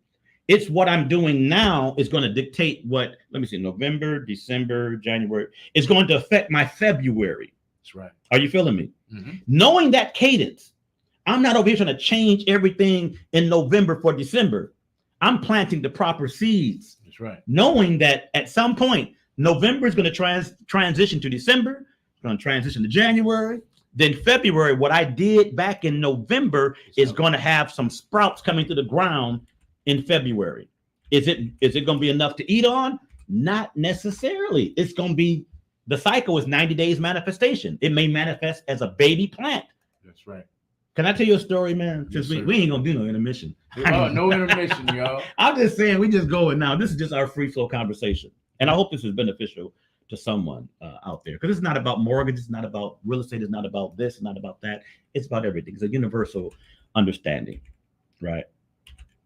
A lot of times, and I'll say it again, we would do better if we knew better, right? We would do better if we knew better. That's right. So there's people and there's powers, entities that don't want us to do better. So what do? They inundate us with a bunch of stuff that doesn't lend itself to us doing better. That's something I talk about all the time, bro. And just to add to what you're saying before you continue, like China, like Asia, the algorithm in China and Asia is not twerking. It's not all these fights that you see on Instagram and Facebook. They're teaching their kids, like you said, planting seeds on their Instagram, teaching them about finance, teaching them about how to take care of themselves. Right. If I happen to die today, teaching them about health, drinking hot tea and hot water before and after dinner for cleanse and something else, and digestive purposes. They drink, they're teaching their kids this on their social medias. But you come to America and our algorithm is set for all kinds of ratchetness, fighting, because that's where they want us to be stuck. Absolutely.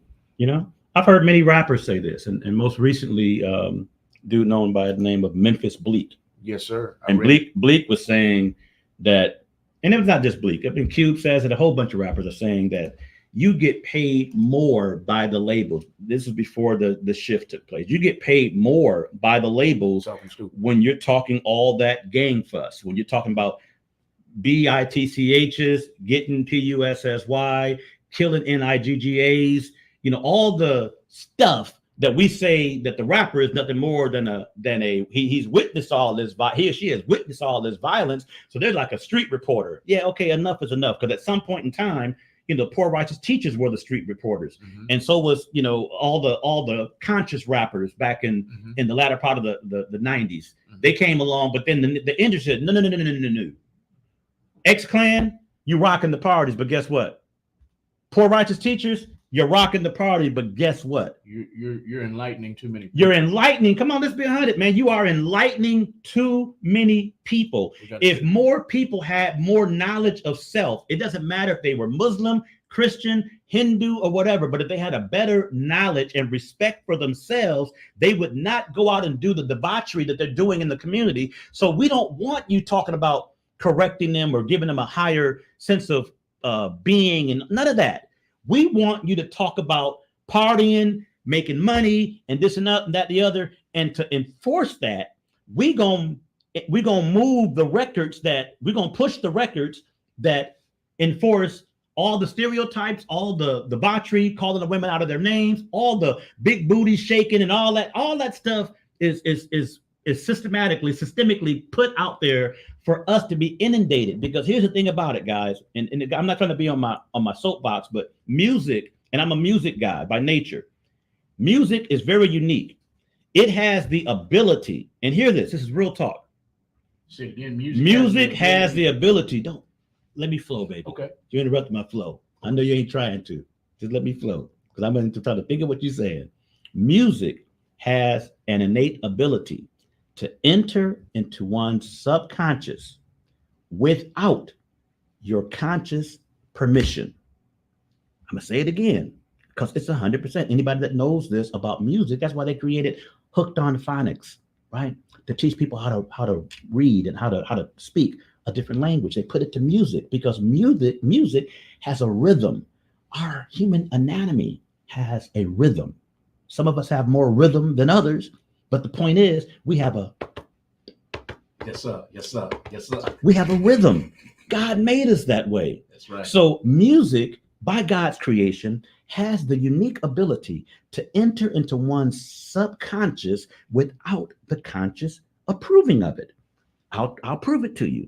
And I don't sing much, but if I sing the beginning of this song, I want you to finish it without saying anything else. Just finish it, okay? You ready for me? Mm-hmm. And those who are online can type it in.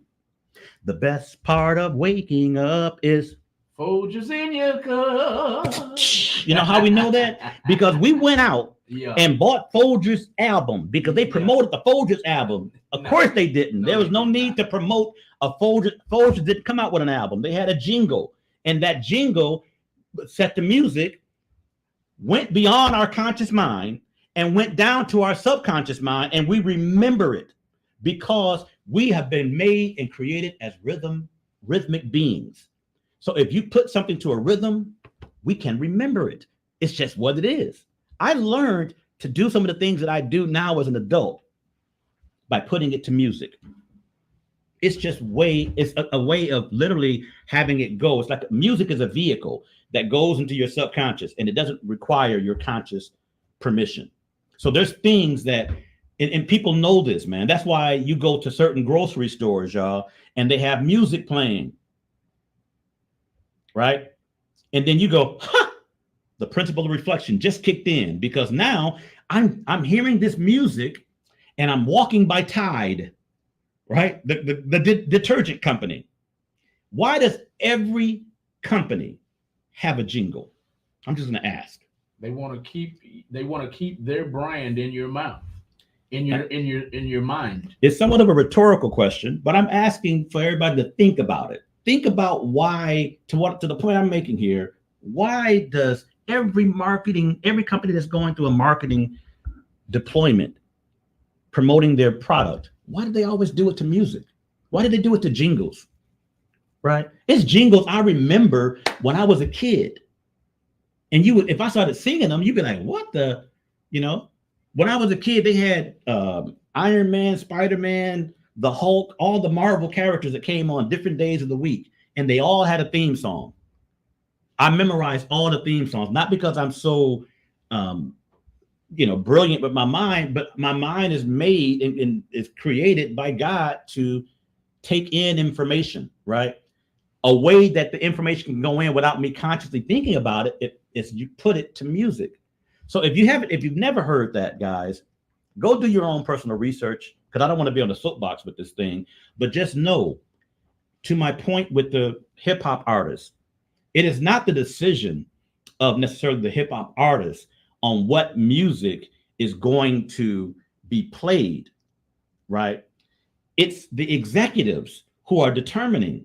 If they say, give me an album worth of material, that rapper goes and puts all this stuff together. He got 28 tracks. Well, we only gonna use 12 of them. The ones that are talking about uplifting my people and black power and black empowerment got a song called Black Wall Street, where we're gonna bring and call unity. I got a song called UNITY. They ain't trying to hear any of that. But I got another song called, shoot that nigga, pop that ooh, that all that stuff, and that, we turned up. I'm not dissing that. I'm just simply saying the white executives choose to put that out because they know that the best part of waking up, it's the exact same thing. They know that music is carrying a message. That message is going to go by the ability of you to say, I don't want to memorize that. And you're going to end up reciting Tupac lyrics and don't even know why you reciting Tupac. And I'm not dissing Tupac because he's right there. I mean, not physically, but Pac is right there. That's my dude. We're talking about music, but more importantly, we're talking about the way our minds work, right? So here's the thing. It's not negative. All that stuff sounded like it was negative, right? My wife like, they clone Tyrone. Listen, it gets deep, real tough. So I'm not going to be negative, and when I say I'm not going to be negative, I'm not going to harp on a negative connotation of this. I'm going to say we can take this and turn it around to the positive. There are audios that I have listened to that I can go word for word with those audios now, right? And you would think that, dang, this dude must have really been listening to this. But the way I got the quick study going is that I collapsed some time frames with my memorization of this material by setting it to music. There's an audio called The Strangest Secret. I've alluded to it before on this show. It's called The Strangest Secret in the World by a guy by the name of Earl Nightingale. It's an audio, right? Back in 1957, I believe. It was in the 50s. Well, Earl Nightingale was more like a motivation, like a Les Brown, a motivational speaker. He is known as the godfather of personal self-development, right? Because he had an audio that he would play for the sales managers, and the sales managers would play it for the sales teams, right? And that's how it got started. It went gold back in the 50s, which means he sold over 500,000 copies of this recording that now is archived on YouTube as one of the most thought-provoking, mind-opening 32 minutes of anything that is not Bible, like the Bible, even though he references the Bible quite a bit in it, right? Now, I'll give you a little adjunct, a little whatever you call it. I'll just add this in, a little flavor. I believe that if I want to get to the supreme knowledge and wisdom of anything, I believe it's sourced in the Word of God. I just believe that. But does that mean that the only place I can get knowledge, wisdom, and mind expanding information is from the Bible? Then I'm being remiss, because I'm alluding to one that has nothing to do with the Bible.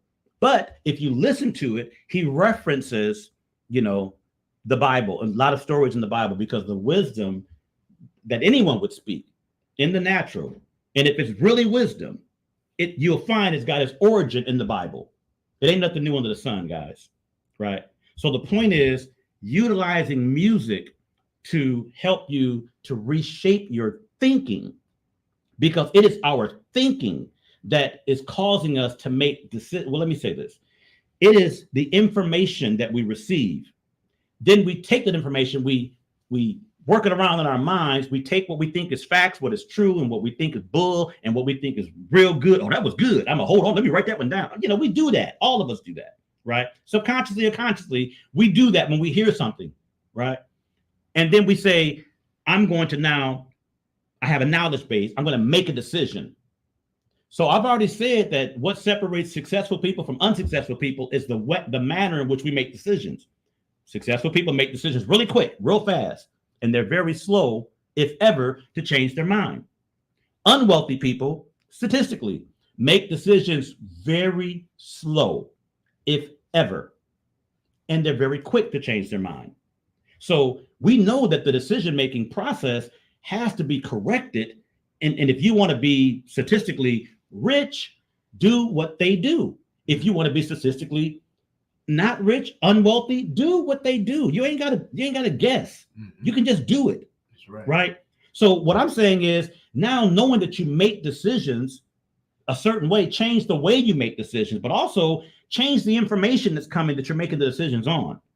Because if we're making decisions on misinformation, I don't care if you make it fast and never change your mind, or make it slow and always change your mind, it's still misinformation.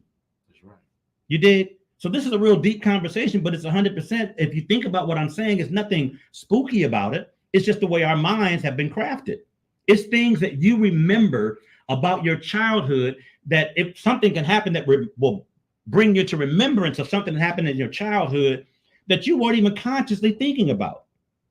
Because we have a bigger reservoir. We talked about this a few weeks ago. We have a bigger reservoir of storage capacity than our natural conscious mind. And it's known as our subconscious mind. It's a much bigger, more vast reservoir. You know, when I say a reservoir, I'm talking about a container that can hold a whole lot more information, memories, than your natural mind, right?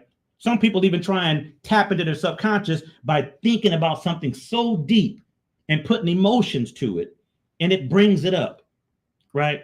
I can give you principles based on that, on how to get wealthy, because I've heard them from some very wealthy people. And guess what? Man, I don't know why I'm getting so many calls right now when I'm on this doggone thing. But I know that most people would look at what that information, what the processes are, and say, that's foreign to me. I've never done that, because we don't know how the mind works. And that's all I'm really talking about now. Music can help in our learning, because it has an innate ability, as I mentioned, to go into your subconscious, the biggest, most powerful, vast container of information of our mind, without the green light from our conscious mind. So you might say, I don't want to hear that crap. I don't want to hear it. I don't want to hear it. But if you hear it, guess what? It goes down into your subconscious anyway. Now, if you don't know how to tap into that, right?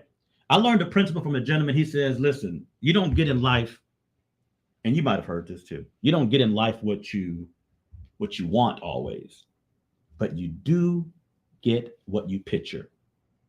So he says, learn to put up pictures. Now, I came from a degree, a 2-year degree in psychology and child development. So when he said that, it resonated with me. I said, I know what he's talking about, because you can put a picture up, right? And then you can visualize that thing. And before you know it, you're literally, you have it ear stamped in your mind, but it goes down to your subconscious. But I understood what music did. So when I was putting up pictures, you know what I was doing? I was playing music. And my wife will tell you, I'll be at my computer, especially when we didn't have nothing. See, it ain't hard to imagine a Mercedes if you're driving a Mercedes. Mm-hmm.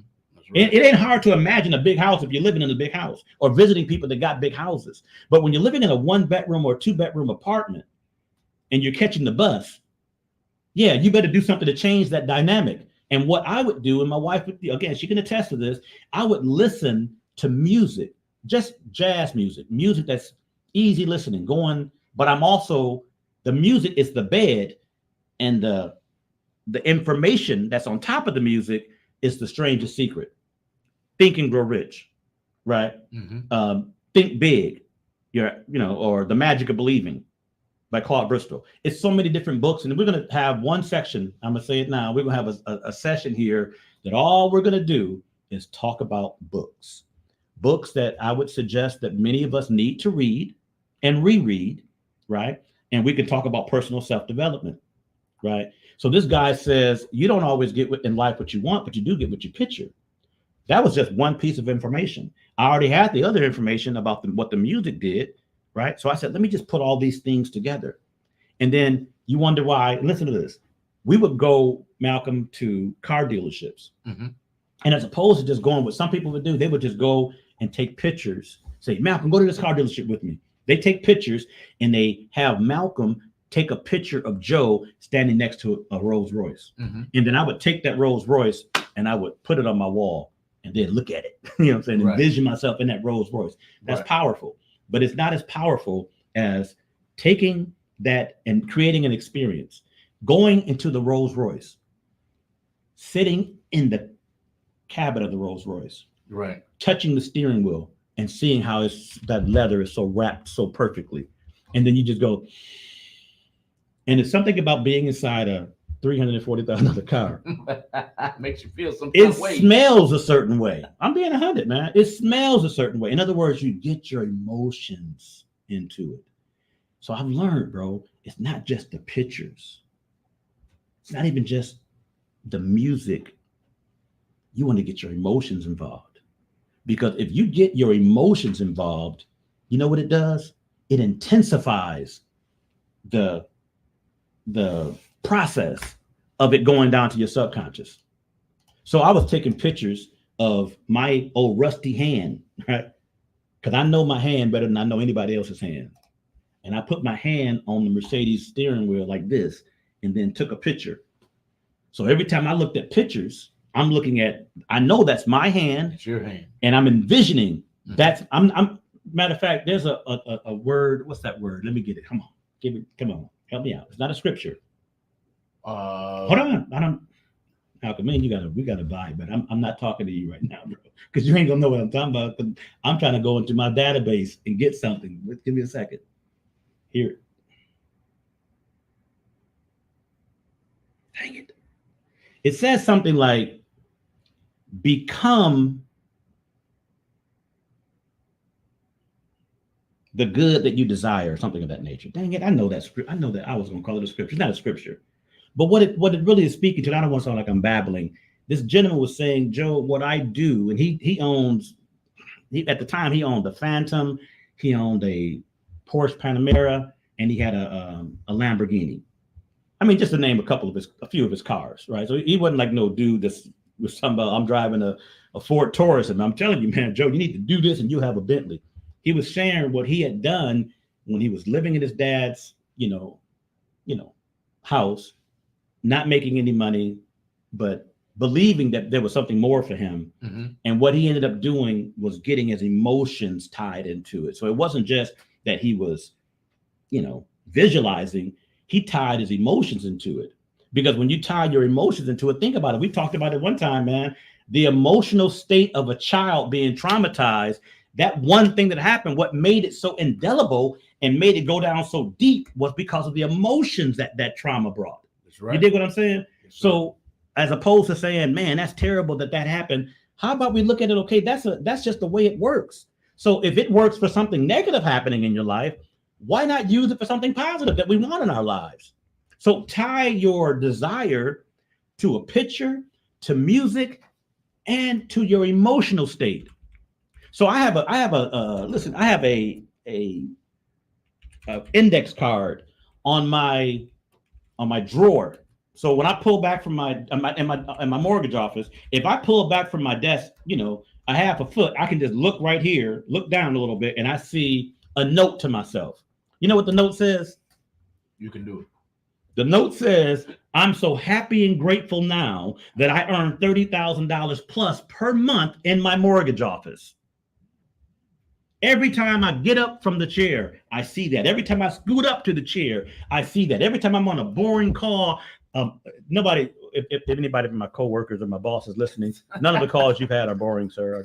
If I'm listening to a boring butt call, I can just lean back and I go, I'm so happy and grateful. But can I do it like this, Malcolm? Can I go like, I'm so happy and grateful and I'm learning? No, I got to get my emotions into it. So I'm all like this. I'm like, to myself. I'm so happy and grateful. Thank the Lord for earning $30,000 plus every month in my mortgage office. And I get that feeling of gratitude.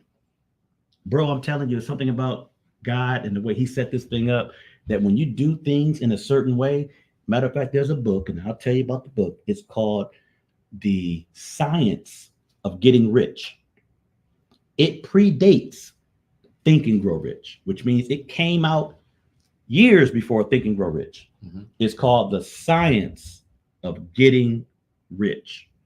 And what the science of getting rich, what it opens up and says, that if anybody has gotten rich doing a thing in whatever city, state, or province that they live in, if you adopt the same mindset, the same determination, and do the same thing in the same way, you too will get rich.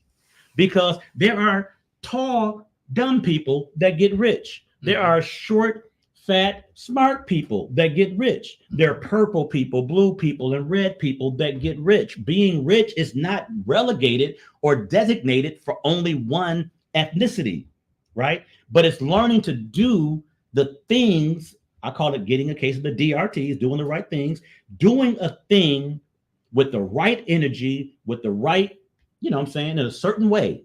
He calls it doing things in a certain way will yield a certain result, right? It's called, again, the science of getting rich, right? Science. It's the science of getting rich by a dude by the name of Wallace D.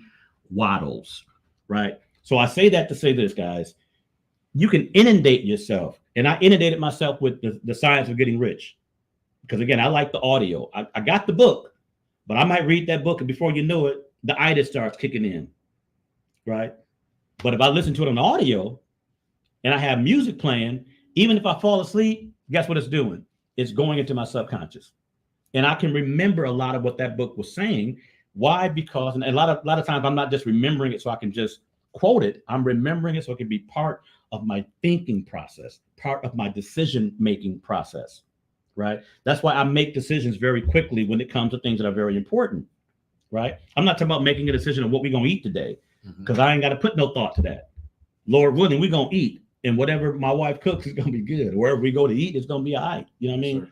So I'm not talking about for those types of things. I'm talking about for decisions that we have to make in life. I make decisions. I've learned to make decisions fast, right? And don't get buyer's remorse. But I vet things pretty hard as well, meaning I look at things in the beginning, and I don't want to get all tied into the emotions of it initially. I want to see, how serious is this? It's like a company saying they have an advertisement that we pay $150,000 a year, blah, blah, blah. I used to hear that all the time. Until this one time, I actually made the kind of money that they were talking about. But I didn't make it because I just went and saw the ad and went in there. I made it because I went in there with purpose. I went in there believing that I actually, unlike any other time before, this time I'm actually going to make the kind of six-figure income that they're advertising. And you know what? I did. And it changed something in me. And that's the thing about our minds, guys. Once your mind is expanded, yes, like a balloon, unlike a balloon, it can't go back to its original shape. No way possible. Once your mind has been truly expanded, right? If you ever had something blow your mind, right? You can't go back to. It's almost like I can't give an analogy to really speak to it, but it's like eating the top filet mignon steak. I mean, and it's seasoned to perfection, cooked to perfection, cut like butter, taste even better. You can't go from that, right? And imagine that's your diet, that type of, and then now all of a sudden they say, hey, let's go to Jack in the Crack. And we're going to eat this nasty, dried out, day-old cheeseburger. That's all I'm saying. You can't go back to eating Jack in the Box once you've been eating Ruth Chris and you have the means of eating Ruth Chris. Why would you ever go back to Jack in the Box? Right. All it's going to do is run right out of you. Mm-hmm. So in that same regard, once your mind is expanded and you believe something, you have enough information on something, and it changes the way you think. Your mind, I'm not saying you can't go back on what you're thinking. I'm saying your mind can't go back on its expansion. No. That's why I believe if you get an education, be it a life lesson education or an education from, be it a university or whatever the case may be, unless something happens that impairs your cognitive ability, no one can take that education away from you because you have it now, right? Once you know, in other words, you can't go back to not knowing. Once you know something, that's a better way of putting it. Once you know something, unless something happens where it makes your memory go away, you can't not remember that thing, right? That's what I mean by that. So I think it's important that we focus on some activities that will lend itself to us being more strong, powerful mentally. Because I believe if we can do that, it may not change anything about our physicality. It may not change anything about anything right now, but at some point in time, you're going to find that with a different set of governing rules up here, it changes what goes on around you. Certain things you will no longer just tolerate. You won't tolerate. Man, can you imagine somebody coming to my house, right? A woman coming in my house and she almost butt naked and trying to talk to me and my wife. We do not have the atmosphere in our house to have somebody, whoever they might be, come all dressed like a prostitute trying to talk to me and my wife. It just ain't gonna happen, right? Like I said, certain fruits don't grow in Michigan. You ain't gonna get a harvest of oranges in Michigan. Why? Because the atmospheric conditions are not conducive for that tropical fruit to grow in that environment. It's the same way when it comes to a certain environment that for instance, going to a club might present. That ain't the same environment that going to the church might present. No, sir. You dig what I'm saying? So certain things are conducive for certain environments. So I'm suggesting that we change this environment up here. Because regardless of what season that I'm in, if this is right, I know what things to do that are conducive for that particular season, with the mind that the season is going to transition to the next, and it's going to put me in the right activities, preparing me for the next season. See, people want to get wealthy.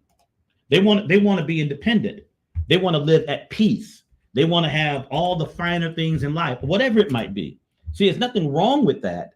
But if you're not willing to change your mind about how you think about that, if we think that money is the root of all evil, and here we are now thinking that, I'm going under this wealth building course from so and so, but I have subliminally believed that money is evil. And not only is it evil, it's the root of all evil. See, that's misinformation. That's right. Because the scripture doesn't say that money is the root of all evil.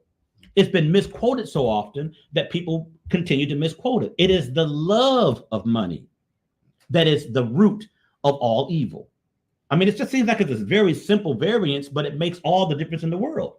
So the point is, we have to change the way we think about things, the way we look at things, the way that we comprehend and, allow things to come into this space. Because I believe this space dictates everything else around me. I'm telling you what I believe. Now, you may or may not believe that. I believe, and I take responsibility for everything that's happening right at this moment in my life. If it's not what I want, I can't point the finger at you and say, you haven't done your part. Because I have to be the one that captains this ship known as Joseph Methodius Humphrey.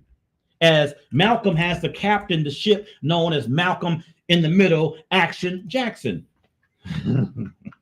See what he did there. You cannot put it on anybody else that you don't have, or you are not where you want to be, who you want to be, the kind of money you want, the kind of house you want to live in, or whatever the case may be. You have to take personal responsibility, right? And say, I'm where I am now because my decisions have gotten me here. My words, my actions, my thoughts, my reactions, everything that makes up who I am has got me to where I am. And if I want something different, why go out and change all of that without changing this first? Shouldn't this be the source, the first step? And I say this, but I can be pointing at my heart as well, because biblically, the heart and mind are interchangeable. As a man thinketh in his heart, so is he. The Bible doesn't say as a man thinketh in his mind, so is he. It says thinketh in his heart. And we might say, man, the heart don't think. Well, because we have to understand biblical context, and it also lends itself to the heart and the mind being interchangeable. Out of the heart, right, flows all the issues of life. Are we really thinking out of this beating thing in my chest, all the issues of life? No, it's talking about this. See, because there's people right now, and I'm gonna talk to some of them. You got people starring in your movie who ain't never picked up a script, who ain't never went to a casting call. You feel what I'm saying? You got them in your movie because you got this nation of images, your imagination, a nation of images. And you put people in there. There's people that you're mad at right now that don't know you're mad at them. Why? Because in their mind, they didn't do anything that will cause your ire. But to you, you're justified for your indignation. You're upset with them because of what they did, even if they act like they don't know they did it. That is the nation of images. That's your thoughts. Out of this, all the issues of life. Does that make sense now? We're not talking about out of your beating heart. It's talking about how you think, right? I'll give you one if you want to make it biblical and keep it biblical and talk about the mind. If it wasn't important, why would the Bible say, let this mind be in you that was also in Christ Jesus, right? Who thought it not robbery to declare himself equal to God. Yet, the scripture goes on to say he basically took on the form of a servant, knowing he was God up here, but he took on the form and the image of those he had come to set free. It speaks to the exact same thing that I'm saying. See, some people, let me just say this, some people, they won't hear it as something to listen to unless it's biblical. And there's some people who, because it's biblical, they don't want to hear it. But what we don't understand is that anything that's credible, again, this is just me talking, anything that's credible, wisdom, knowledge, understanding that the world can offer, if it is credible and useful to me, it's got its origins in the Word of God. It's nothing new under the sun. That itself came from the Word of God. And that's just a fact. It's nothing that's new that's under the sun. Everything goes in cycles and seasons. So if we understand the cycle and the season that we're in, we're better equipped to act and to react in that cycle, in that season, that will put us in the best position, not just in that cycle and in that season, but when the seasons change. You're doing things that's going to help you now to navigate and make it easier and better for yourself in the next season. Why am I talking about this? Well, because we're all in a season. And everybody's not in the same season, but we can see that collectively, and I alluded to it when we first started talking, there are a lot of people in the mortgage industry, in the real estate industry, that are in a season of, the war of attrition is taking a lot of soldiers off the playing field, as opposed to focusing on all the people leaving and considering being one. How about we observe what they're doing and do just the opposite? Because if you look at it from a sensible standpoint, I'm out of time here, guys. When you look at it as a sensible standpoint, if there's less people on the playing field in your industry, then that should conclude in your mind that if I remain on the playing field, I have less competition. If it's only so many trees to chop down, and we have an overabundance of lumberjacks. But now, since it's gotten a little tight, lumberjacks saying, man, I might as well be a plumber. Lumberjacks, I might as well go back to fishing. So it's less lumberjacks, as opposed to saying, man, there's less lumberjacks. I might just consider doing something that I used to do. No, go sharpen your axe. Take the time to do what the others aren't doing. If you want to make it biblical, I can make it biblical. Remember, and I'm gonna ask if you remember this. Do you remember when Jesus told the fisherman, Peter, to cast his nets out in the deep? And he told him to do it at night. Peter, being a professional fisherman, balked at it. He said, we've been casting our nets all day and night, toiling. He said, we've been toiling. I'm a professional fisherman. I know how to fish. And Jesus had to tell him, in another scripture, he says, listen, man, I'm going to make you fishers of men. So right. We're not talking about natural fishing, right. But he cast his nets in the deep water and came up with so much fish that it literally started to sink the boat. He had to call his other fishing friends over and say, hey, come help. And guess what? They all left with their biggest catch. But think about that story. They were professional fishermen, right? Mm-hmm. While all the other fishermen who had pulled, I imagine they weren't making no catch, but they were dropping their net. So they were probably coming up with a whole bunch of stuff, crabs and license plates, to all the cars in Jerusalem. You know what I'm saying? They was in that body of water. They was pulling up a bunch of murky stuff. Right. It's a normal thing to sit there and complain about how you ain't got no fish and you done cast your nets. And now my nets are just sitting here full of all this stuff. It's likened unto a lumberjack who ain't got no trees to chop and he got a dull axe and he's complaining about it ain't no trees to chop. But now when the trees are available, they got a new assignment. He got a dull axe. Wouldn't it have been better for him to take his downtime and sharpen his axe? He's in a season where there's not a lot. So sharpen your axe, build your skill set. Get better at what you're not good at. Read some books. Listen to some audios. You hear what I'm saying? Yes, sir. This is the answer to the question. Every You word. do the things that are going to be conducive for you moving forward. You're a lumberjack. Yes. A lumberjack with a dull axe is not going to be a good lumberjack. I don't care how many trees are available. That's right. A fisherman who's got all this crud on his nets, you're complaining about not getting it's a big drought. How about you clean your nets, preparing for the next casting of the nets? That's right. That's what I'm saying.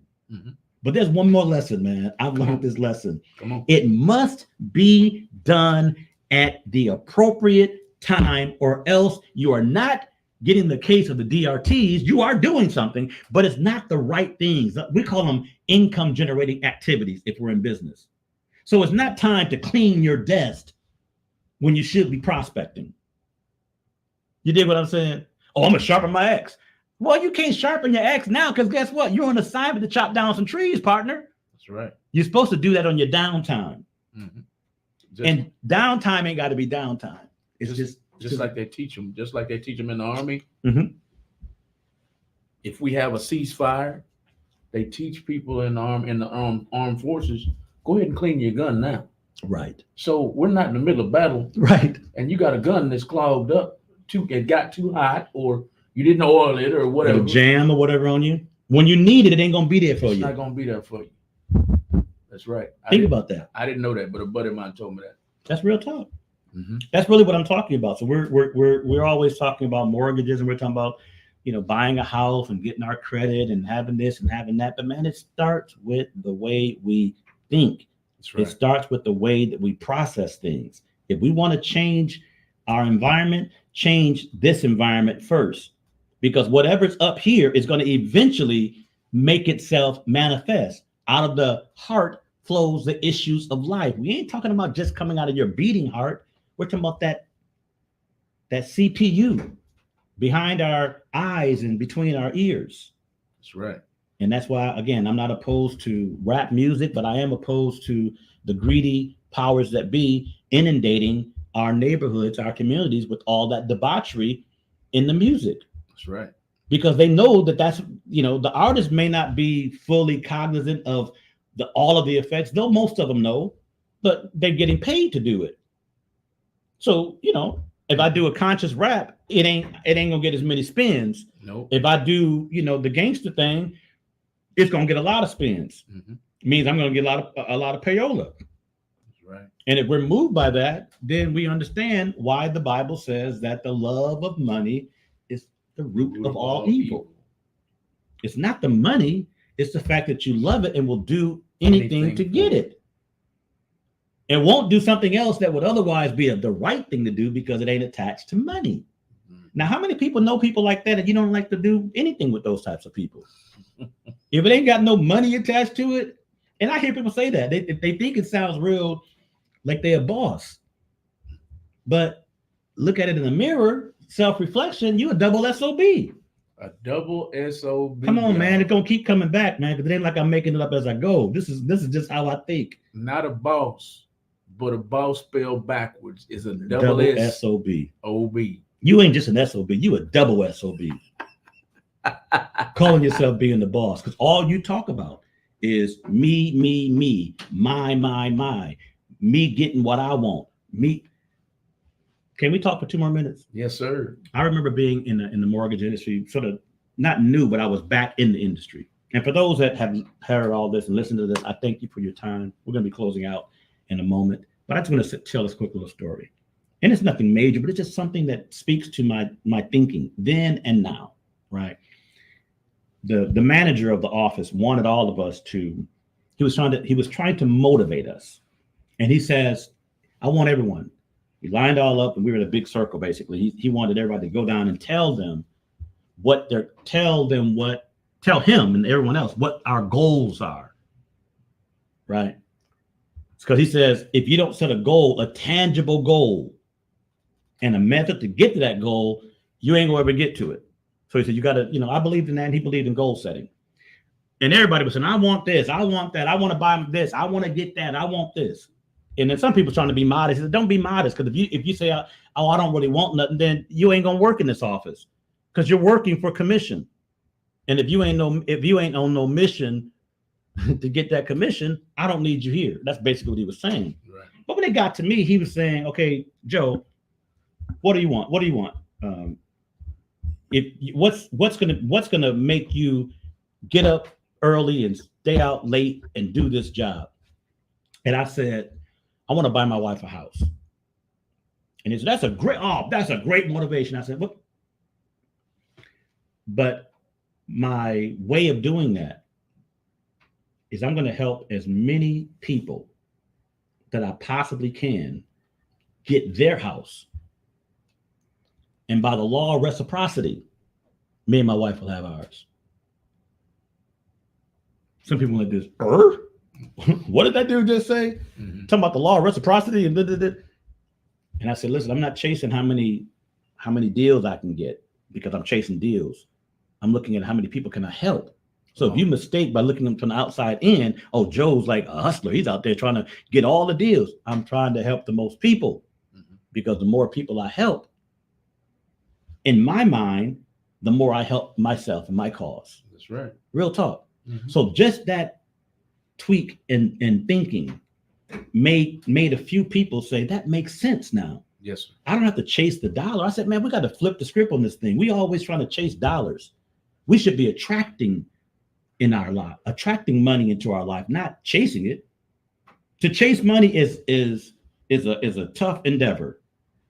It's like the one in the vacuum trying to chase the dollar bills, blowing around off crazy.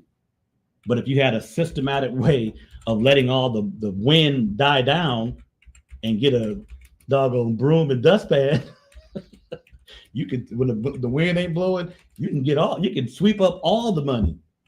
It's just a different way of thinking. You know what I mean? So I hope this makes a little sense. Makes a little sense or a lot of sense to people. And we just tweak some of which we're doing. And that's how we get out of the situation that we find ourselves. And for me personally, I'm not necessarily happy or dishappy with the state that I'm in right now. I would be desperately dissatisfied if I believed that there was nothing that we can do about it. But because I believe there's something that can be done prayerfully, and also putting the plow to the ground, and then putting my weight on that plow, then I believe that, I'm always going to be optimistic that things are going to get better. Even if things aren't good now, I'm expecting things to get better. But I also have to, I have to sow where I want to go. And a lot of us, man, we get so super spiritual that we forget the principles, or we don't know the principles of how to get out of a rut, or the principles of how to, go from renting to owning, or from having a beater, a hoopty, to driving the cars of your choice. Right.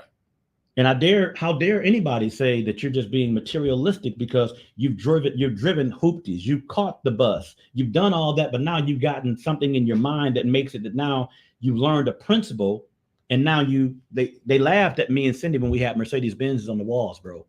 They did. I mean, no, I'm not pointing fingers. I'm not trying to recollect anything. I just know they were giggling behind our backs. It was what it was, because they came into our apartment. They said all these pictures I mean, and not pictures like, these are just out of magazines, cut out on a boards, on all these different, all over the crib, bro. A vision board. We didn't have just a vision board. We had a vision hallway. Vision hallway. You walked into our apartment, it was from left to right. It was all this stuff. We made our hallway a vision board, and people were like, man, that's crazy. Mm-hmm. But you want to hear something even more crazy? Mm. Many of the vehicles that are on that vision board have been in our garage, and they're there now. But what keeps me hopeful is that there are vehicles and houses on my vision board that I have not seen yet. I have not taken possession of. They're still out there. It keeps me hopeful. Yes, sir. It keeps me believing. And it keeps me in an emotional state that, in spite of my bank account not being what I want it to be now,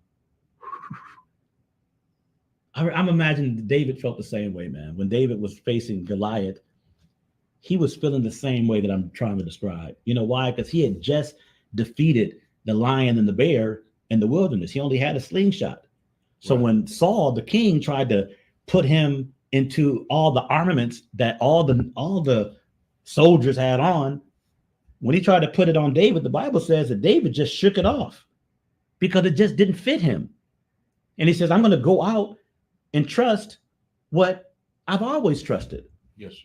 I'm trusting God, but he's only needed me to arm myself with a slingshot, and I just need a slingshot and 5 smooth stones. Why did he need 5 smooth stones?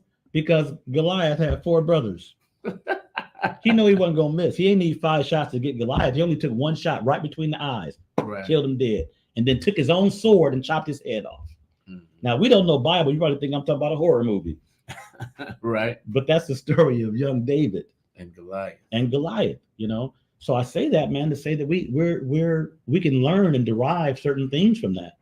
Maybe ours is not to go out there and do what a lot of people are doing, but we don't compare ourselves to what other people are doing. Everybody got a superpower. Discover what your power is and then operate in that. And watch how your world changes, but you got to start by doing this. This might indeed be your superpower. Your brain, your mind. And your passion for people could be your superpower.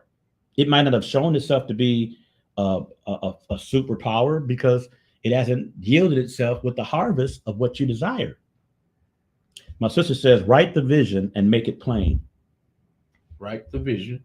That's in Rebecca. You write the vision and make it plain that others who read it may do what? May run with it.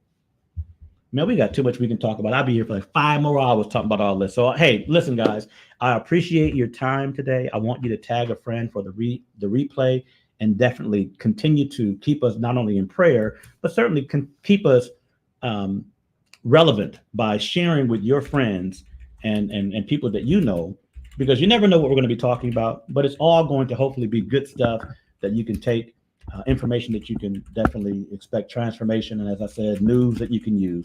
With that being said, we're going to cue up that song and we're going to close this thing out. I am Cup of Joe, the Cup of Joe morning show. We're a little late today because I started a little late. Thank you for the grace, my dear friend Malcolm. And we're going to talk to you this time, same bat time, same bat station next week. God willing. God bless. We love you. Peace. We'll see y'all next Wednesday morning from 10 a.m. to 12 noon on the Cup of Joe morning show. Y'all have a great day.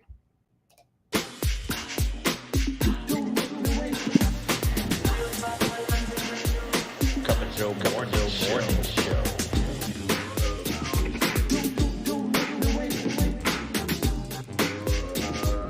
Cup of Joe morning show. Cup of Joe morning show.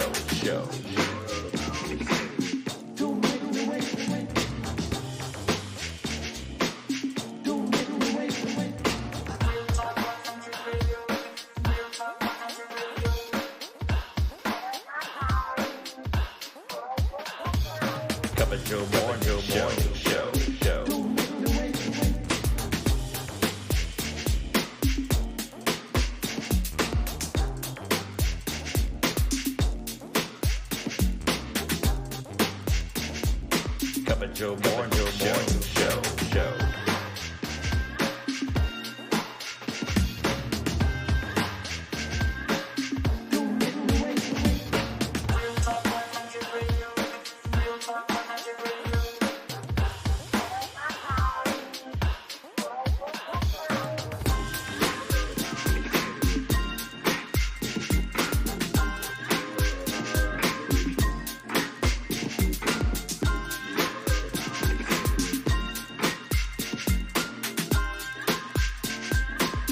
Joe Morning Show.